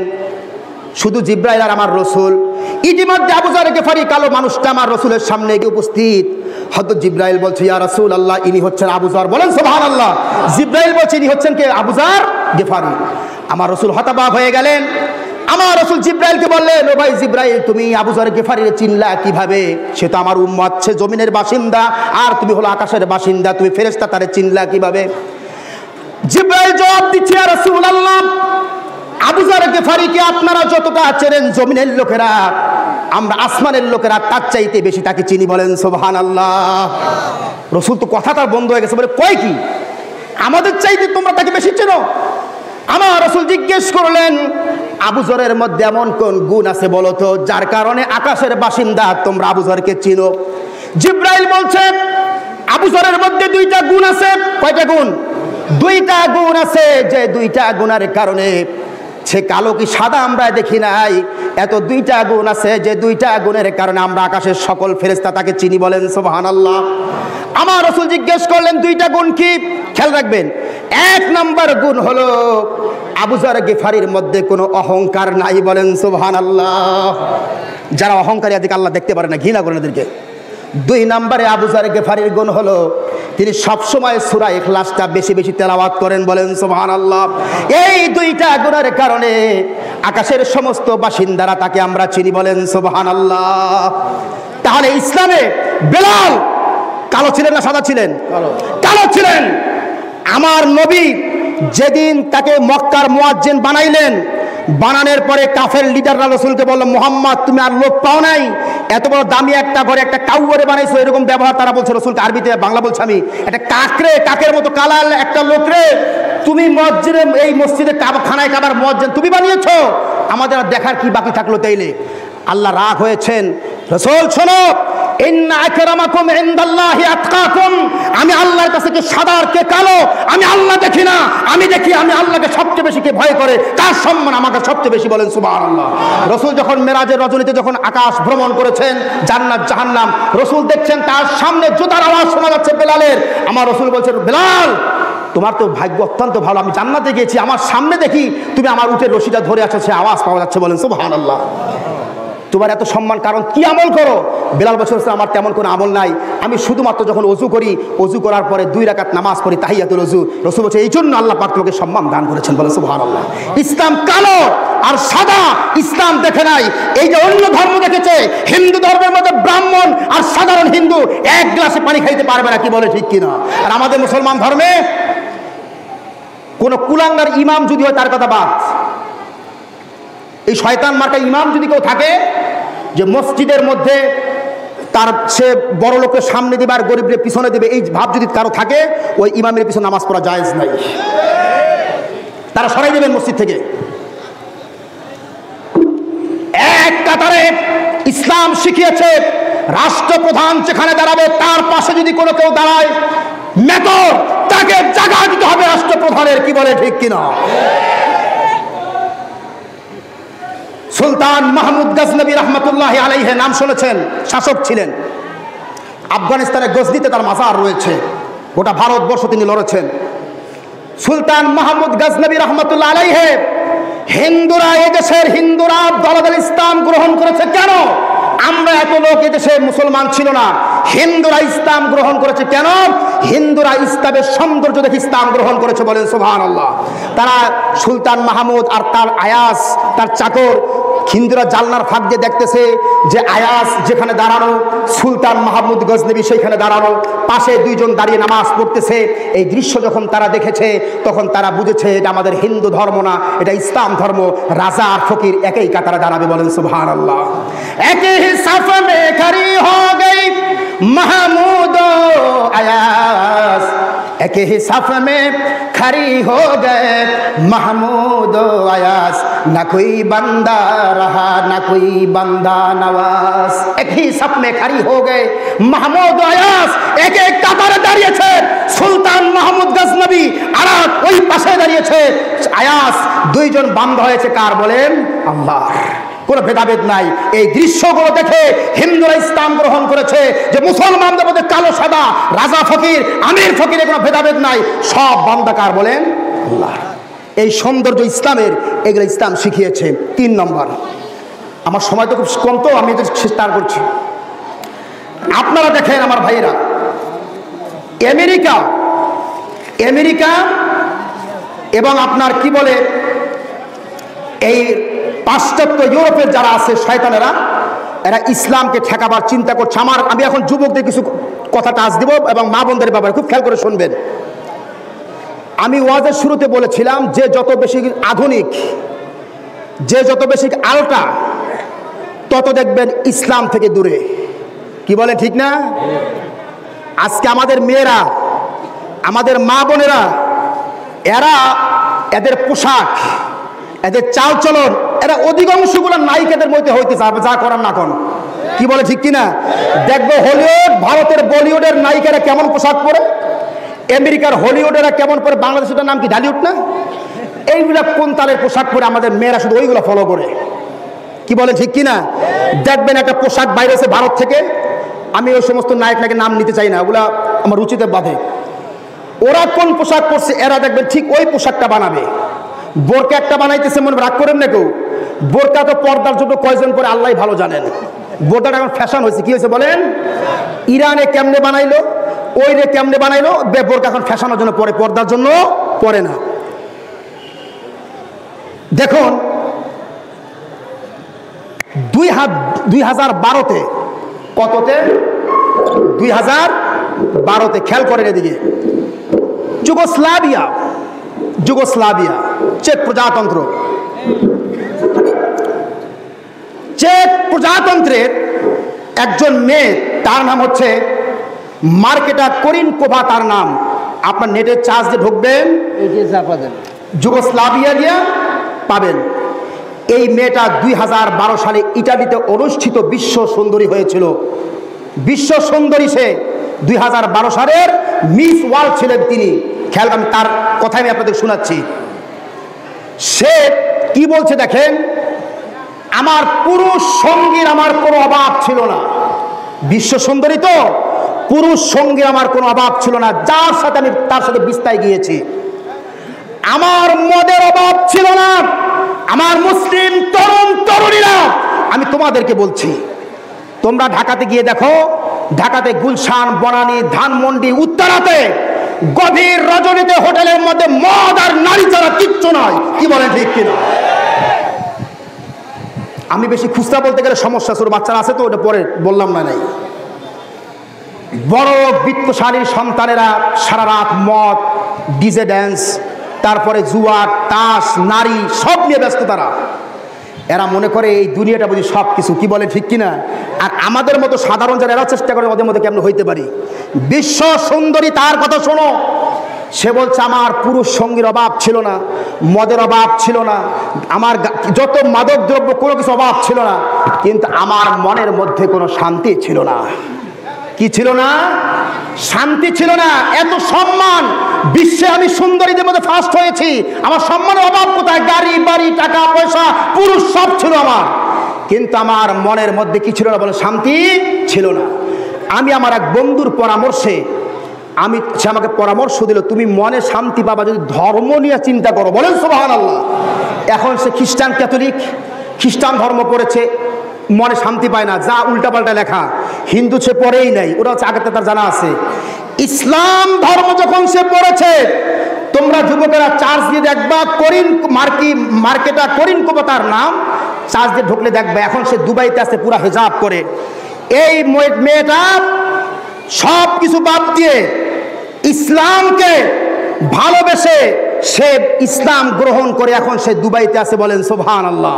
বিশ্ব সুন্দরী, সে বলেছে আমি কোথাও শান্তি পাই নাই, একমাত্র শান্তি পেয়েছে আমি ইসলাম ধর্মের মধ্যে। বলেন সুবহানাল্লাহ। সব ছেলে মদ জুয়া সব বাদ দিয়ে এখন সে এক আল্লাহরে ডাকে। সুবহানাল্লাহ হবেন না? আমার আল্লাহ রাব্বুল আলামিন বলে, শোনো, দিলের মধ্যে শান্তি দেওয়ার মালিক হলাম আমি আল্লাহ তাআলা। বলেন সুবহানাল্লাহ। পুরুষ সঙ্গী আর মদ জুয়া তোমার শান্তি দিতে পারবে না। আলা বিজিক্রিল্লাহি তাতমাইন্নুল কুলুব, যারা আল্লাহরে স্মরণ করে ইসলাম মানে তারাই দিলে শান্তি পায়। বলেন সুবহান। এই জন্য আমার ভাইয়েরা, আমার বন্ধুগণ, আজ গোটা বিশ্বব্যাপী এই যে খ্রিস্টানেরা ইসলাম গ্রহণ করছে, কেন করছে? ইসলামের সৌন্দর্য দেখে। তোমরা হাজার চেষ্টা করলো, যাদের ইসলাম গ্রহণ করার চিন্তা ভাবনা আছে, তোমরা ঠেকাইতে পারবে না। কি বলে ঠিক কিনা? তার একটা কথা আমি আলোচনা করে শেষ করব। সে কি বলেছে দেখেন, তার কথা হলো যে আমাকে আগে ছোট থাকতে খ্রিস্টান আমার মা বাবা আমারে বুঝাইছে ইসলাম ধর্মে নারীর কোনো অধিকার দেয় নাই। নাউজুবিল্লাহ বলবেন না? আজকে দেখেন আমার মা বোনেরা যারা বোরকা পরে, আমি নাম বলতে চাই না, ঢাকা টঙ্গীতে একটা কলেজ আছে, মেয়েরা বোরকা পরে ফুল হাতার এই জামা পরে ঢুকেছে, এই জন্য তাদেরকে কলেজ থেকে বের করে দেওয়া হয়েছে। আমার দেশে আজকে বোরকা নিয়ে ঠাট্টা করা হয়, বিদ্রুপ করা হয়। কি বলেন ঠিক কিনা? আমার ভাইরা, মরবা। আজকে আরং নামে একটা কোম্পানি যুবকের দাড়ি আছে বলে চাকরি থেকে বাদ দিয়েছে। কি বলে ঠিক কিনা? বাদ দেয় নাই। এইটা কার সুন্নত? এটা আলেমদের বানানো। কি কন? আলেমদের বানানো। আমার নবী খেয়াল করেন এদিকে, দুইজন রাষ্ট্রদ্রোহী দেশ ছিল রসুলের কাছে যখন তিনি শাসক, আসার পরে পারস্যের শাসক ছিল, একটারও মুখে দাড়ি ছিল না। রসুলের কাছে আসে বসার সাথে সাথেই রসুল মুখ ফিরে নিয়েছেন। এত ঘৃণা করতেন যারা দাড়ি সাজত। আপনার হাদিসগুলো পড়ে দেখেন দাড়ির ব্যাপারে, এটা রসুলের না মাওলানাদের বানানো? বলেন রসুলের সুন্নত। এইটা সুন্নতটা, এটা এমন সুন্নত যেটা ওয়াজিবের কাছাকাছি। বলেন সুবহানাল্লাহ। যাদের নাই আমরা দোয়া করি আল্লাহ তাদেরকে রাখার তৌফিক দান করে, সকলে বলে আমিন। এই দাড়ি আছে বলে তার চাকরি থেকে আউট করছো, মরবা না? তুমি মরবা কিনা? মরার পরে দেখা যাবে কার তরিকা অনুযায়ী তুমি কবরে যাও, সেইটা আমরা দেখবো। মুহাম্মাদের আদর্শ ভালো লাগে না, আর মারা যাওয়ার পরে বলবা বিসমিল্লাহি ওয়া আলা মিল্লাতি রাসূলিল্লাহ, রসুলের দলে তুলে দিয়ে গেলাম। তোমার মতো কুলাঙ্গার যে রসুলের সুন্নতকে ঘৃণা করেছো, তোমার মতো শয়তানকে রসুল তুলতে যাবেন না। কি বলে ঠিক কিনা? এখন রসুলের সুন্নত ঘৃণা করো। পর্দা, ইসলাম নারীর অধিকার ইসলাম দিয়েছে। বলেন সুবহানাল্লাহ। ইসলাম কি দিয়েছে বলেন? নারীর অধিকার দিয়েছে। আমার মুসলমান বন্ধুরা, আমার মুসলমান ভাইরা, তাকান এদিকে, সবাই খেয়াল করে শোনেন। আমাদেরকে ভুল বুঝায় মানুষ। এই পৃথিবীতে যদি কোনো ধর্ম অধিকার দিয়ে থাকে নারীর, সেই ধর্মের নাম ইসলাম। বলেন সুবহানাল্লাহ। সুনানের দারামি একটি হাদিসের গ্রন্থ। এই হাদিসের গ্রন্থে এসছে, আমার নবী বসে আছেন, একজন সাহাবী এসে রসুলকে বলছে, রসুল আমি আপনাকে আমার জীবনের অতীতের একটা ঘটনা, যখন আমি ইসলাম গ্রহণ করি নাই তখন একটা ঘটনা আমি আপনাকে শোনাবো। তো বলো তুমি। তো সে বলছে, রসুল আমার একটা মেয়ে ছিল, খুব সুন্দর, ছোট্ট, আমার সামনে সাথে সবসময় চলাফেরা করতো, আব্বা আব্বা বলে ডাকতো, কত মজা লাগে মেয়ে ডাকলে, বাচ্চা কাচ্চা। সে আমি ডাকলে কাছে আসতো, তার খুব আদর করতাম। তো একদিন আমি এক কুয়ার কাছ দিয়ে যাইতেছিলাম, হঠাৎ করে মেয়েটা আমি ধাক্কা দিয়ে কুয়ার মধ্যে ফেলে দিলাম। কি করলাম? মেয়েটার ধাক্কা দিয়া কুয়ার মধ্যে ফেলে দিলাম। মেয়েটা শুধু সে চিৎকার এইটা করেছে, আব্বা তুমি আমাকে মাফ করো, এই কথাটা সে বলেছে। এই কথা শোনার পরে রসুলের চোখ দিয়ে পানি পড়তে লাগলো। বলে তাই? বলে হ্যাঁ। তোমার দিনে একটু মায়া লাগে নাই? রসুল কাঁদতেছেন, পাশে সাহাবীরা বলছে, রসুল এই তুমি রসুল কি বললো? রসুল যে কাঁদতেছে, রসুল তাকে বলতে দাও। রসুল আবার বলো আমাকে। বলে রসুল আমি আমার মেয়েটাকে জীবন্ত সেই কুয়ার মধ্যে ফেলে দিয়েছি। তার জীবনের শেষ কথাটা ছিল, আব্বা তুমি আমার বাঁচাও। সেই কথাটা আমার আজও কানে ভাসে। রসুল বললেন, তুমি কি চাওয়া করবো? আমি ইসলাম গ্রহণ করতে চাই। রসুল বলে, যাও তুমি তো ইসলামটা গ্রহণ করো, তোমার অতীতের সমস্ত গুণ আল্লাহ পাক মাফ করে দিয়ে। বলেন সুবহানাল্লাহ। আইয়ামে জাহিলিয়াতের লোকেরা মেয়েদেরকে যেখানে তারা জীবন্ত কবর দিত, আমার নবী, আপনার নবী, বিশ্ব নবী রাসূলুল্লাহ সাল্লাল্লাহু আলাইহি ওয়াসাল্লাম বলেছেন, তোমরা বিআইয়ে জামবির কুতিলাত, কোন অপরাধের কারণে তোমরা নারীকে জীবন্ত পুঁতে ফেলছো? তোমরা কি কারণে, অপরাধ কি তাদের? আইয়াবে জাহালিয়াতে নারীর কোনো অধিকার ছিল না, অথচ ইসলাম দিয়েছে নারীকে অধিকার। বলেন সুবহানাল্লাহ। রাসূল সাল্লাল্লাহু আলাইহি ওয়াসাল্লাম কি বলেছে? তাকান এদিকে। যার নাকি একটা সন্তান হবে, কানাত লাহু উনসা, যার একটা মেয়ে হবে, ফালাম ইয়াইদহা ওয়ালাম ইউহিনহা, যে তার মেয়েকে অপদস্থ করবে না, অসম্মান করবে না, লাঞ্ছিত করবে না, ওয়ালাম ইউসির ওয়ালাদাহু, পুত্র সন্তানকে তার উপরে প্রাধান্য দেবে না, যে ছেলেকে ভালোবাসে মেয়েরে কম ভালোবাসে, এরকম করবে না, আদখালাহুল্লাহুল জান্নাহ, ওই কন্যার বাপকে আল্লাহ পাক জান্নাত দান করবে। বলেন সুবহানাল্লাহ। একটা যার হবে, দুইটা হইলে দুইটা, রাসূল বলেছেন তার দুইটা কন্যা হবে, ইসলাম শিখাবে, আমার আদর্শ শিখাবে। কাল আমি আর কিয়ামতের ময়দানে আমি আর ওই মেয়ের বাপ এরকম তাকানোর দিকে, রাসূল বলেছেন আমি আর সেই মেয়ের বাপ একসাথে এভাবে জান্নাতে থাকবো। বলেন সুবহানাল্লাহ। আমার বন্ধুগণ, ইসলাম নারী অধিকার দ্বারা কে বলেছে? আমার মুসলমান ভাইয়েরা, আজকে আমরা মেয়েদেরকে ঠকাই, অথচ ইসলাম বলেছে এই মেয়েদের ব্যাপারে। নবী করিম সাল্লাল্লাহু আলাইহি ওয়াসাল্লাম বলেছেন, যদি কোনো ব্যক্তি তার কন্যাকে ঠকায়, ফাতাজিবুলাহুমান নার, 60 বছর ইবাদত করলেও আল্লাহ পাক সে মা এবং বাপকে জাহান্নাম দেবে। বলেন নাউজুবিল্লাহ। এজন্য আমার ভাইয়েরা, ইসলাম দিয়েছে নারীর অধিকার, ইসলাম দিয়েছে নারীর বেঁচে থাকার অধিকার, তার সমান অধিকার দিয়েছে ইসলাম। এই সৌন্দর্যগুলো দেখেই আজকে দিন দিন কাফের আর বেঈমানরা ইসলাম, তাদের নারীরা ইসলাম গ্রহণ করতেছে। বলেন সুবহানাল্লাহ। এজন্য আমি আমার ভাইয়েরা, আমি যে কথাগুলো আপনাকে বলবো সেটা হচ্ছে এই যে কোরআনটা, এই কোরআনের আমি দুই একটা ঘটনা আপনাদেরকে বললাম। অনেক ঘটনা আমি লিখে নিয়ে আসছিলাম, কিন্তু সময় নাই। আমি শুধু এতটুকু বলবো, আপনি যদি কোরআন না পড়েন, আল্লাহর এমন ঠেকা পড়ে নাই যে আল্লাহ আপনার ইসলামের মধ্যে রাখবে। আল্লাহ বলেছেন যে তোমরা যদি ইসলাম না মানো, আমি ইসলাম থেকে তোমাদেরকে সরিয়ে দেব। সুম্মা লা ইয়াকুনু আমসালাকুম, তোমাদের জায়গায় আমি আল্লাহ পাক অন্য লোককে আনবো। আজকে মুসলমান, আপনি যদি কোরআন না পড়েন, কোরআন তেলাওয়াত না করেন, কোরআন না বুঝেন, আস্তে আস্তে কাফের আর নাস্তিকের মতো হয়ে যাবেন। ইসলাম থেকে আল্লাহ পাক আপনাকে সরাইয়া দিবেন। আর ওই জায়গার মধ্যে হিন্দু আর খ্রিস্টান যারা কোরআন নিয়ে গবেষণা করে, তাদেরকে আল্লাহ ইসলাম গ্রহণ করে ওই জায়গায় আনবেন। বলেন সুবহানাল্লাহ। এই জন্য আমি সকলকে বলবো, আমার যত মুসলমান ভাইরা এখানে এসেছেন, কোরআনটা বুঝেন, কোরআনটা পড়েন, এই কোরআনের সাথে সম্পর্ক রাখেন। কোরআনের যে সৌন্দর্য, আজকে ওরা দেখে দেখে ইসলাম গ্রহণ করছে, অথচ আজকে আমরা মুসলমানরা, আমাদের কোরআনের সাথে কোনো সম্পর্ক নাই। কি বলে, ঠিক কিনা? আজকে দেখেন তো, একটু বুকে হাত দিয়ে বলেন, এই বুকে হাত দিয়ে সবাই বলেন তো, আমরা কয়জন মুসলমান ভাই বোন আমরা সারা বছর কোরআনের একটা পৃষ্ঠা আমরা পড়ি? আপনি বলেন তো, পড়ি আমরা? খতম পরের কথা, অনেক ভাইরা তো বোনেরা তো কোরআন পড়তেই পারি না আমরা। আছেন এরকম? কম্পিউটার পারেন চালাইতে, দেখছেন আপনারা কত ফাংশন, সব বুঝে কম্পিউটারের, মোবাইলের সব বুঝে, শুধুমাত্র বোঝে না কোরআনটা। কি বলে, ঠিক না? এই জন্য আমি আমার সকল ভাই বোনদেরকে একটা কথা বলবো, যে আপনারা কোরআনটা শিখেন। কি মজা কোরআনের মধ্যে, বুঝে পড়েন, তাফসীর পড়েন, তরজমা পড়েন, দেখবেন এত মজা।